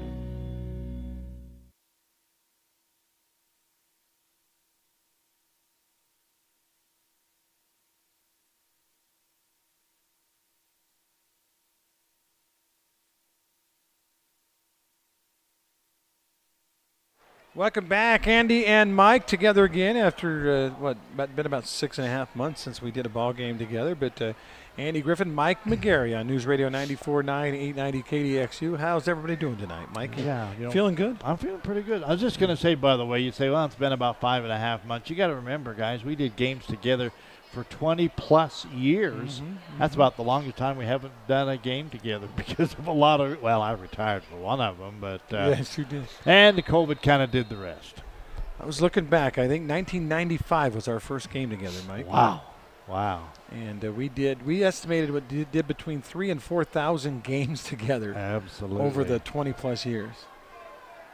Bronson Barbin to pass, throws it over the middle. Ball is tipped away. Nice defensive play by that back for the Hurricane Tigers. That's Paletta again. That kid's played pretty well tonight. Paletta's a playmaker, Mike. Yeah, He's done play after play on defense. That was, I tell you, that almost had 6 written all over it. I think Paletta may have saved another 6 points. I believe you are right, sir. After the hold on first down, and actually second down, and then an incomplete pass, now it's 3rd down and 15. Dixie will be challenged here to try to keep the drive alive. Barbin, lots of time. Now they run the screen. They get it off to Anderson. Anderson to the left side. One guy got to make the play, and he did. Great defensive effort out there by the Hurricane Tiger defense. Yeah, nice job. He was the only guy that could have done something. Jack Reeve. Good job, Reeve, and he pulled it down. It'll be 4th and long, and looks like Tigers will get the ball back. Clock running, 8:40 to go, 35-6. Every game in the region has turned blowout. Cedar 37-7 over Crimson Cliffs. Pineview 42-14 over Desert Hills. Snow Canyon 42-7 over Canyon View. And here it's 35-6. Dixie over Hurricane. Flyers will punt the football. They get the kick away. A nice high but short kick taken at the 45-yard line. Luke Wright trying to get outside. He does. Breaks one tackle. Breaks another. Gets to the sideline and is finally pushed out of bounds. Heck of a run back by that man, Luke Wright. That may not be good because there is a running into the kicker flag that went down. I don't know if it was. Now it's 4th and 11, so it'd have to be the big 15-yarder, Mike. And it might be, but we're going to see from the official now. The kicker was, I know, ran right into him. Here comes the call. They just do the 5-yarder, just Mike. a 5-yarder, So Dixie should probably go ahead and take the penalty because there was a great run back, right? And kick it again? Yeah. Even though they won't have a first down? Yep, they're going to kick it again. They'll bring the ball out. That's too bad for the Tigers. Tigers would have had it in great field position. Good chance to punch it in once again. I feel for guys like Luke Wright. He just made this incredible kick return. And now he's got to go back there and try and do it again. Yeah. Well, let's see what happens here. So that's 4th and about 6-7 yards to go. But they will be punting. 8:12 remaining in this football game. They get the kick away, another flag down. Yep. And Wright will get another run back as he tries to get to the left side. Defense this time will keep him from getting a long kick return. Ball comes back to the midfield, but that kick was very early, almost like maybe a guy lined up offside or an illegal motion, Mike. Let's wait and see what the White Hat has to say. They're going ahead and switching out the teams. Now, it was 4th and about 6, so even if it's on Hurricane, that would still be 4th down. Right. We're waiting for an explanation, but everybody's lining up like they're just going to take it where it is. Well, I think there was only one ref that realized there was even a penalty, Mike. Well, he's out talking to them. And again, they changed the rule. You can actually take the penalty at the end of the run. So if it's on Dixie, just take the penalty at the end of the run. Now they're having a great discussion. Yeah. Oh, they got white. And they waved the flag off. Okay. After all of that. I think the ref was like, man, we're tired and it's getting late, so. And I just heard Griffin and McGarry up there say they're thirsty and need to move on. So let's run this game ahead. The good news is, Mike, there's a 7-Eleven here at Hurricane, and we can hit the Slurpee on the way home. Slurpee time. That's right. I don't know if you do those, but I still do. That's kind of a tradition in the Griffins, by the way. First down and 10 at midfield for the Tigers, looking for a little respectability. Ashby rolls to the right, looking to pass, looking, nothing there. Finally throws it underneath, and pass is incomplete. Yeah. He just couldn't get anybody. Boy, he rolled and rolled clear across the field, kept waiting for someone to break out. Again, pretty good job by the Dixie defense not to allow anybody to get open. They're saying on Game Changer, which is a stat program we use to track the other games, that the Canyon View Snow Canyon game has gone final without a number in the fourth quarter. Now, I know they have the accelerated clock, but there should at least be a number in the fourth quarter, a zero or something. Yeah. But 42-7 is what the Game Changer is saying. Well, that's right on the 35-point hurry-up clock, huh? Second down and 10 for the Tigers. They trail by 29. Hand it off to Nielsen. Nielsen hits the pile, made one guy miss, and dragged him about 5 yards. A great run. I mean, he got 5 yards, which is not bad. That's much better for the Tigers than losing something. But I like the way he ran. He got hit, and he just says, I'm not going down here. And he rolled up from 5 yards. Second down from the 45-yard line of Dixie. Looks like Pineview knocking on the door again. They're up by 28 on Desert Hills, 42-14. And nice run. That's Lung Choi, their running back, who's the backup to Enoch Takao. He gets a lot of playing time and making some good runs. Second down and 5, Tigers. Nielsen again, and Nielsen gets right at his average, 5 yards, Mike, and it looks like a first down. Yeah, maybe give him 5.5, 6 on that one because he did pick up the first down. So Tigers are rolling. Again, they've shown they've got some ability, but a team like this, Andy, that has to punch it, couple of yards here, couple of yards there. When you're down big, it makes it really, really tough. By the way, Pineview did punch it in. Preston Mann with the touchdown catch from Braden Bunnell. It's now 48-14 in that one with the PAT pending. That would be the 35-point, I guess. They got that one rolling, and the running too. clock. Yep. And the extra point is good there, so 49-14. All blowouts tonight, kind of the haves and have-nots. Ashby running for his life in the backfield, gets away from 2 guys, 3 guys, throws it downfield up for grabs, and did he hold it? I believe he did. Great catch on the sideline for Jack Reeve, I think, made the catch. Well, I am impressed if that holds up. No, it wasn't Reeve. That was Bubba Moore, 13. Well, apparently it doesn't count. They're going to say he was out of bounds. Yep, All right. Yep. Caught it, hung on, but apparently came down out of bounds, so that will set up a 3rd and 10. Only scoring in the second half. 10. Yeah, only scoring in the second half. 2 touchdowns by Dixie as they got Barbin on an 11-yard run and McGibbon a 5-yard pass from Barbin. Yep.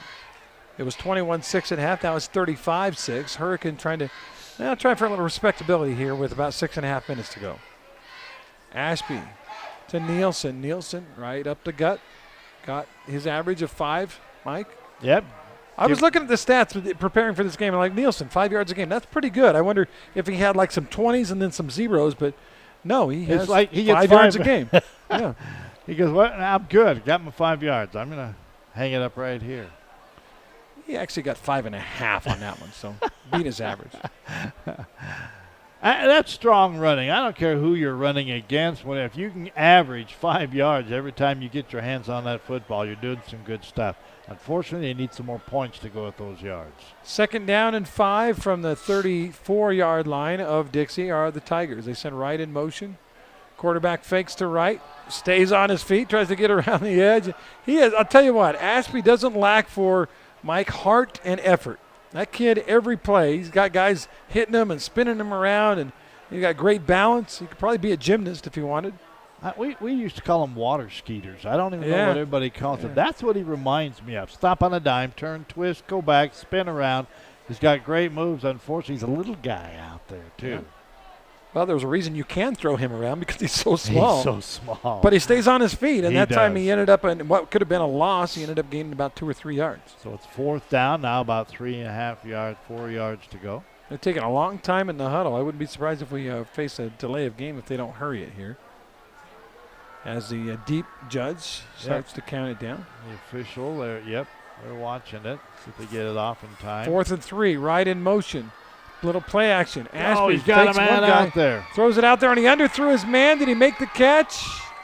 Yes, he Official did. said yes. Great diving catch by the receiver, who is hurt on the ground but held on to the football. On the really catch, is hurt. yeah, was number 10. That is Caleb McClaws. McClaws, yeah. He's a senior this year. And McClaws is slow getting up, but that is a first down for the Tigers. They've already moved the chain. 4:41 on the clock. And let's go ahead and take a quick timeout.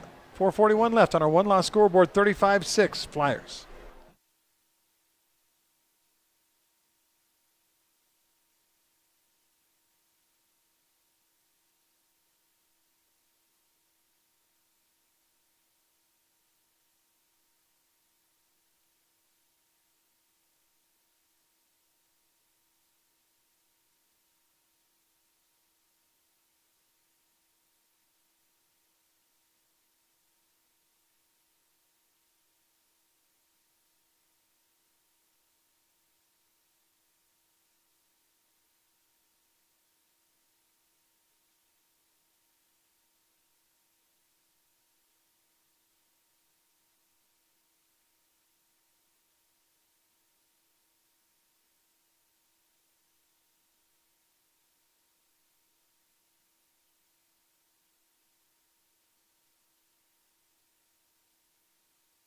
Got the injured player up. He's okay, and they go right to Nielsen, and Nielsen gets a good run again, Mike.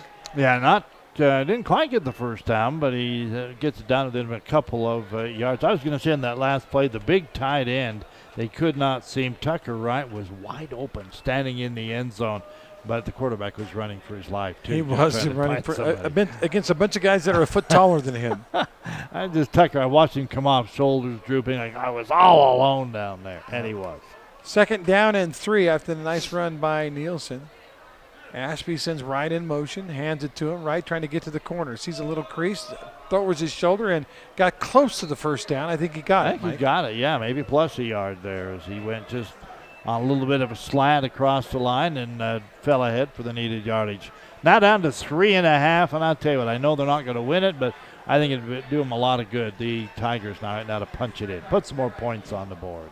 Yeah, there are games to be won. And remember, we're in RPI era now. Every team makes the playoffs. Right.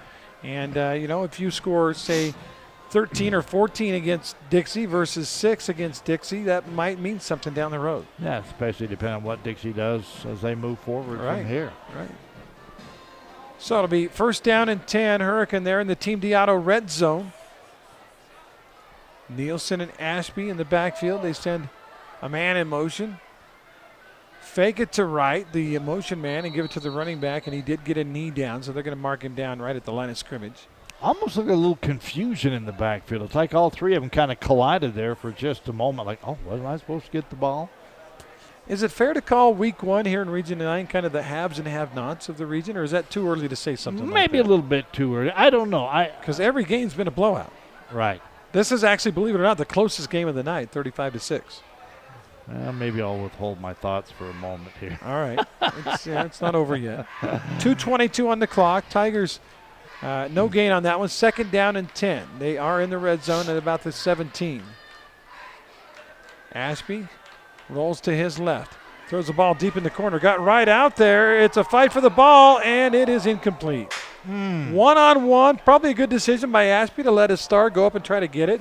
But the defender wins that one. Incomplete pass. Yeah, that stops the clock with about 2 minutes to go. Back to your question on the haves and have-nots, I don't know about it, but I tell you what, I really think we are seeing what was expected, at least in this first week here, and that is there are 4 teams that appear to have a little more than the other 4, and right now we saw it at least here tonight.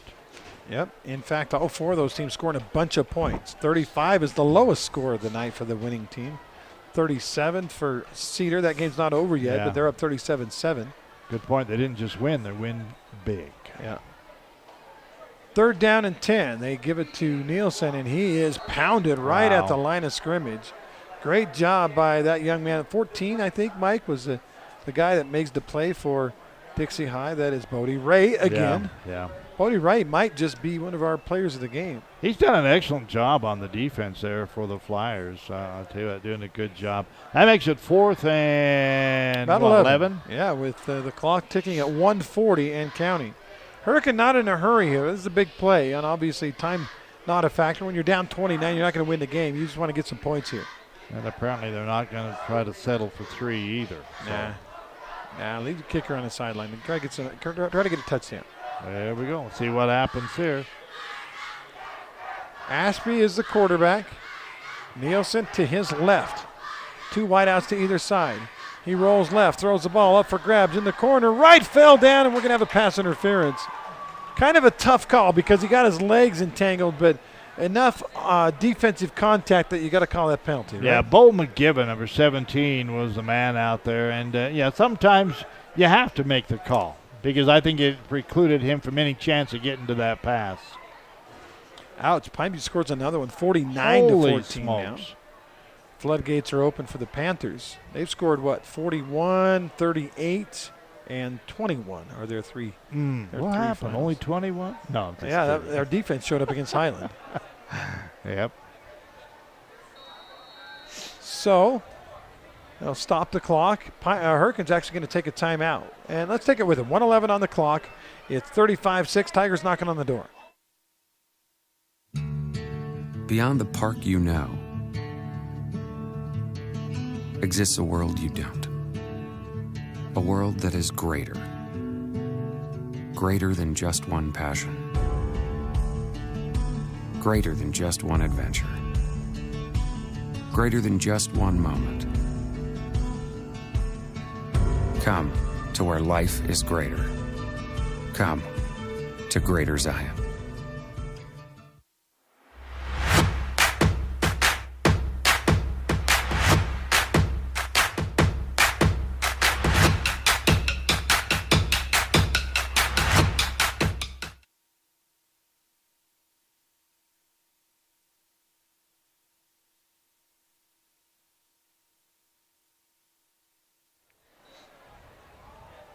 Well, Mike, we were talking about haves and have-nots, and I think the couple of question marks, one in particular was Desert Hills. Didn't know how good they were going to be. Another one, Canyon View. They started 3-0. Their competition was questionable, and even this Hurricane team, you feel like how many games are they going to win? Remember, everybody gets in the playoffs. Right. You win a couple, win that first round one, and maybe go on the road and get a second round win, and you might have yourself a little upset special. 4th down and 2, and they hand it off to Nielsen, and that's not yardage. Close. Nope. Not close. He's going to lose a yard or two, and the ball will go over on downs. Why not throw it up, Mike, on 4th and 3 inside the 15? Why not throw it in the end zone? Give yourselves a chance. Amen. Or misdirection or anything. That was a straight handoff, blast to the left side, and it's like Dixie was in on their playmaking and said, oh, yeah, we know it's going right there because they slammed the door. Flyers don't have to run a play as far as offensive play. They could just kneel it down. They do come out with 5 wides. Let's see if they are maybe looking for some more points. Send a man in motion. Hand it to the jet sweep guy. Looking to get around the left side, but Hurricane played that one really well, and it's going to end up being a very short gain on the play. Handoff that time was to Dixie's number 12. That is Stefan. A sophomore, young man Josh getting some Stefan. playing time here. Yeah. Clock probably running. only see, one more play Yeah, maybe? one more play, maybe 2. Do you have a different quarterback? That's still. That's him. I looked and it's still number Barvin. 13 there. So Actually, it's not now, Mike. Oh, it's not? No. All right. If it is, his jersey's all bunched up and it looks like an 8. Handoff again It to is one of the Barvin. young guy. Yeah, it is Barvin. And that's a kind of tough duty for that young man because he's a JV guy playing against the Hurricane varsity. That carry by Easton Ellett. And Ellett's going to lose about, 5-6 yards on the play, Mike? Yeah, but that's going to be it. They don't even have to snap the ball anymore, and they're going to walk. They, being the Flyers, will walk off by victory. 35-6, counted down 3, 2, 1, and that's your ball game as Dixie wins this region opener by a count of 35-6. It wasn't perfect, but I tell you what, I think we saw what Dixie has the capability of doing this season. I thought we saw some really good things from Dixie. Maybe we can talk about a little bit more in our post game, but they did. I thought they rose to the occasion. They played well. They did what the coach said that they needed to do, and that is learn how to win. I think they learned how to win here tonight. Game brought to you by Simply Wisdom Teeth. Always a great low price of $899. Get all 4 wisdom teeth pulled, including sedation and some pretty funny videos afterwards when you're on the drugs. With over 400 5-star reviews, check out what people are saying about Dr. Hendrickson at Simply Wisdom Teeth, simplywisdomteeth.com. And yes, I took my daughters to Simply Wisdom Teeth, and they did a great job. Very good. I'll take a timeout. It's all over here from Hurricane High as Dixie wins at 35-6. 2-minute timeout. We come back. We'll have the post game brought to you by Johnson Pediatrics right after this. Hey, Bobo, do trees tell each other stories? I'm sorry. I'm afraid I don't know that. Hey, why don't we go find out? Listen. Can birds draw pictures? I don't have an answer for that. Dad, do stars visit their friends? Look!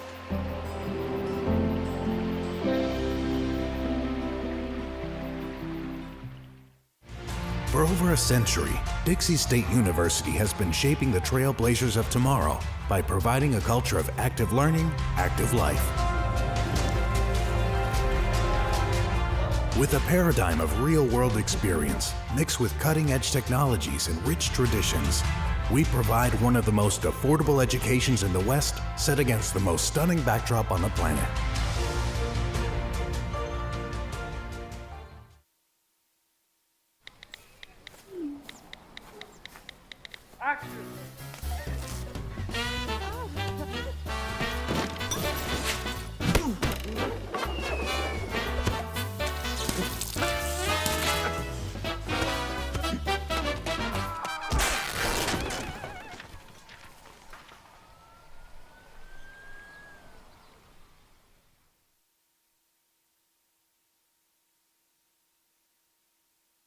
Where do you find the titans of classical music in St. George?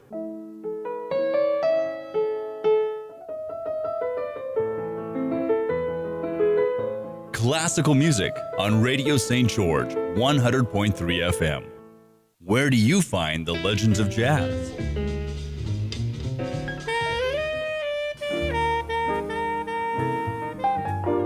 Evenings on Radio St. George, 100.3 FM.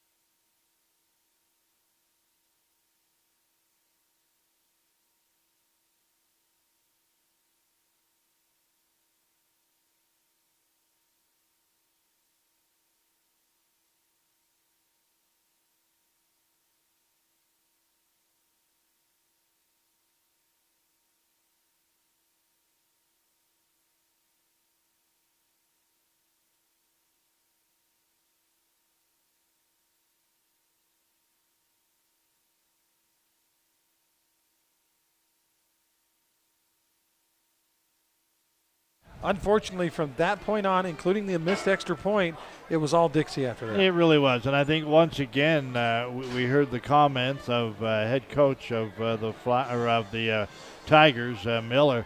He knew, and he said, we have got to stay away from the big play. Because I think the two big plays gave Dixie 2 scores. Actually ended up giving the third one, I guess, too, wasn't it, on that botched kick that gave him the short porch in. But that hurt them. And once he got down, it's hard to drive 90 yards. And, against a pretty good team. They did it once. That was about it. Game over, really. Real quick, the finals from tonight. Dixie 35, Hurricane 6, Snow Canyon 42, Canyon View 7, Cedar 37, Crimson Cliff 7, and actually about 2 minutes left in that Desert Hills Pineview game, but it's all Panthers 49-14. That's 3 road teams all getting blowout wins. Wow. Snow Canyon, the only one able to defend their home field. Wild night. Start again. No surprises, I don't think, really, in the winners and losers here in night number 1. Our post game brought to you by Johnson Pediatric Dentistry. See why friends are referring friends to Johnson Pediatrics. Johnson Pediatrics is they're going to make your kids feel right at home. Again, the phone number is 628-0511. Call them tomorrow and say, I want that new patient special. They'll hook you right up at Johnson Pediatrics. We've got some awards to hand out here in the post game. We'll get to those in just a minute. Mike, I'm going to go over the scoring real quick in our Wilkinson stat sheet. All right. Start the game. It was Anderson. That's Avery Anderson with a 1-yard run. That made it 7-0. Less than 2 minutes into the game. Looked like Dixie was going to be unstoppable tonight. But Hurricane answered. They got a 14-play drive that took nearly 9 minutes off the clock. With 45 seconds left in the first quarter, Luke Wright took a catch from Ashby, went 9 yards on a beautiful one-handed grab. The extra point, unfortunately, was no good. But at that point, Mike, it's 7-6 late first quarter. We got ourselves a game, right? You would think so. I mean, it looked pretty good for a while. And boy, that catch, that was phenomenal. Number one, to even get a hand on the ball and then to hold on to it. But as I said before, and you've kind of alluded to it, I think that missed point after kind of started the downturn.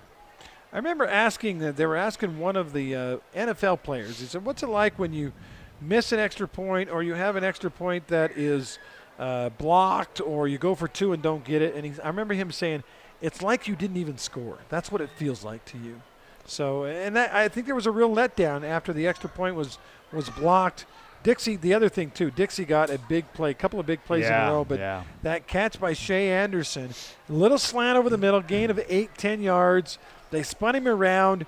He landed on the player on his rear end on top of the defensive player, but never had his knee or elbow touch the ground, Mike. Right. And that turned into, the refs let him play. That turned into a 28-yard touchdown. It was a correct call. I think the refs did the right thing, and he knew it. He popped up, very quickly and got in. It's just one of those you go, yay, oh, as the defense. You thought you had him. Yep. That was the last play of the first quarter. They went for two, got it. They did go for two and get it. So it was 13-6. No, that was when they missed the extra point. Right. So 13-6 at that point. A little bit later in the quarter, after forcing a punt, they went 23 yards. That was the shanked punt. Right. 23 yards later, Ellett ran it in from a yard out, and with 7:51 to go in the half, it was 21-6 Dixie. At that point, Mike, you still felt like, okay, if the Tigers can put one drive together, we still got a game. Right. Unfortunately, they couldn't get that drive. No. They had one that went maybe 20, 30 yards, but that was as big as they could get. I think the rest of the way in the ballgame, it just wasn't there for them tonight. If you think about this, if Hurricane can punch that, they had a 7-play drive, but they couldn't get it inside the 30. If they punch that in, they got the ball first to start the second half, they could score there, and we got ourselves a whole new ballgame. But instead, they didn't score. Second half came out, they were forced to punt, and then Dixie really put the game away on a nice 46-yard drive that went 7 plays with McGibbon taking it in from 5 yards out. And with 6:17 to go in the third, it was 28-6, and now the party was on for Dixie. Yeah, it was, and they enjoyed that party all the way to the big lopsided victory. Another punt by Hurricane, and the final score was Barbin on a keeper, an 11-yard run. That capped a 62-yard drive and made it 35-6 with 1:25 to go in the third. Fourth quarter was not a whole lot of offense going on for either team. And there's your final score, 35-6. The one thing I was looking at, Mike, that really impressed me was, you look at the touchdowns for Dixie. It was Avery Anderson, it was Shea Anderson, it was Ellett, it was McGibbon, and it was Barbin. If you're preparing as a defense for this offense, who are you going to guard? And there's a couple other guys that did some good stuff in between there. Didn't get the touchdowns, but yeah, they have a bevy of excellent players that can really pull off the big plays. Our stats tonight brought to you by Wilkinson's, and again, a unique place to shop. They've got lights, fans, fixtures, and unique items like board games at Wilkinson's across from Fiesta Fun in St. George. All right, we do have a final on that Pineview game. Desert Hills able to punch one in late. They went for two, didn't get it, so 49-20 is the final score. Pineview wins it. And Mike, before we hand out our awards, I want to get your reaction again on the region. 29-point win for Pineview, 29-point win for Dixie, 30-point win for Cedar, and 35-point win for Snow Canyon. Not surprised in the Snow Canyon game at all. I thought they probably would have that kind of a game. Dixie, I knew Dixie would win it. I wasn't really sure about Hurricane didn't get quite going like I thought they might too. The other two, I kind of felt Cedar and Pineview, I think, definitely were expected to win. It's important to note we do have Holbrook Asphalt Big Score Dessert in effect as Amen. All the winning teams tonight got over the 25-point plateau. So if you go to Yogurtland right now and say, I want the Big Score Dessert, you get a 5-ounce free yogurt, and you can put whatever you want on it. You go over 5 ounces, you got to pay the difference. But great promotion, several years, 3-4 years now. Absolutely. By Thank you. Holbrook Asphalt. Thank you so much to those guys. We appreciate that. Playmaker of the game, Mike, and this is unique. I never give the play of the game to a losing team, but that catch by Luke Wright for a 9-yard touchdown in the first quarter was one of the best catches I've ever seen at the high school level. Reached way up high, jump leaping, one-handed grab, and then ran it in for a touchdown. I think that's got to be our AWP play of the game. I think we should do a little photoshopping and put an NFL uni on that guy because you wouldn't know it. I mean, I agree. What a great catch. Good job, and congrats to him. Play of the game, it's easier than you think to buy direct and save at Appliance Wholesalers Plus, the #1 playmakers in the appliance business, open to the public across from the freeway from the Bloomington Walmart. Save money at AWP. Again, our playmaker play of the game, Luke Wright with a one-handed grab for a touchdown. Now, of course, we've got to go with the winners on our DATS Trucking player of the game. Mike, your thoughts? Boy, too, there's quite a few, I think, who had great nights. You could go Anderson.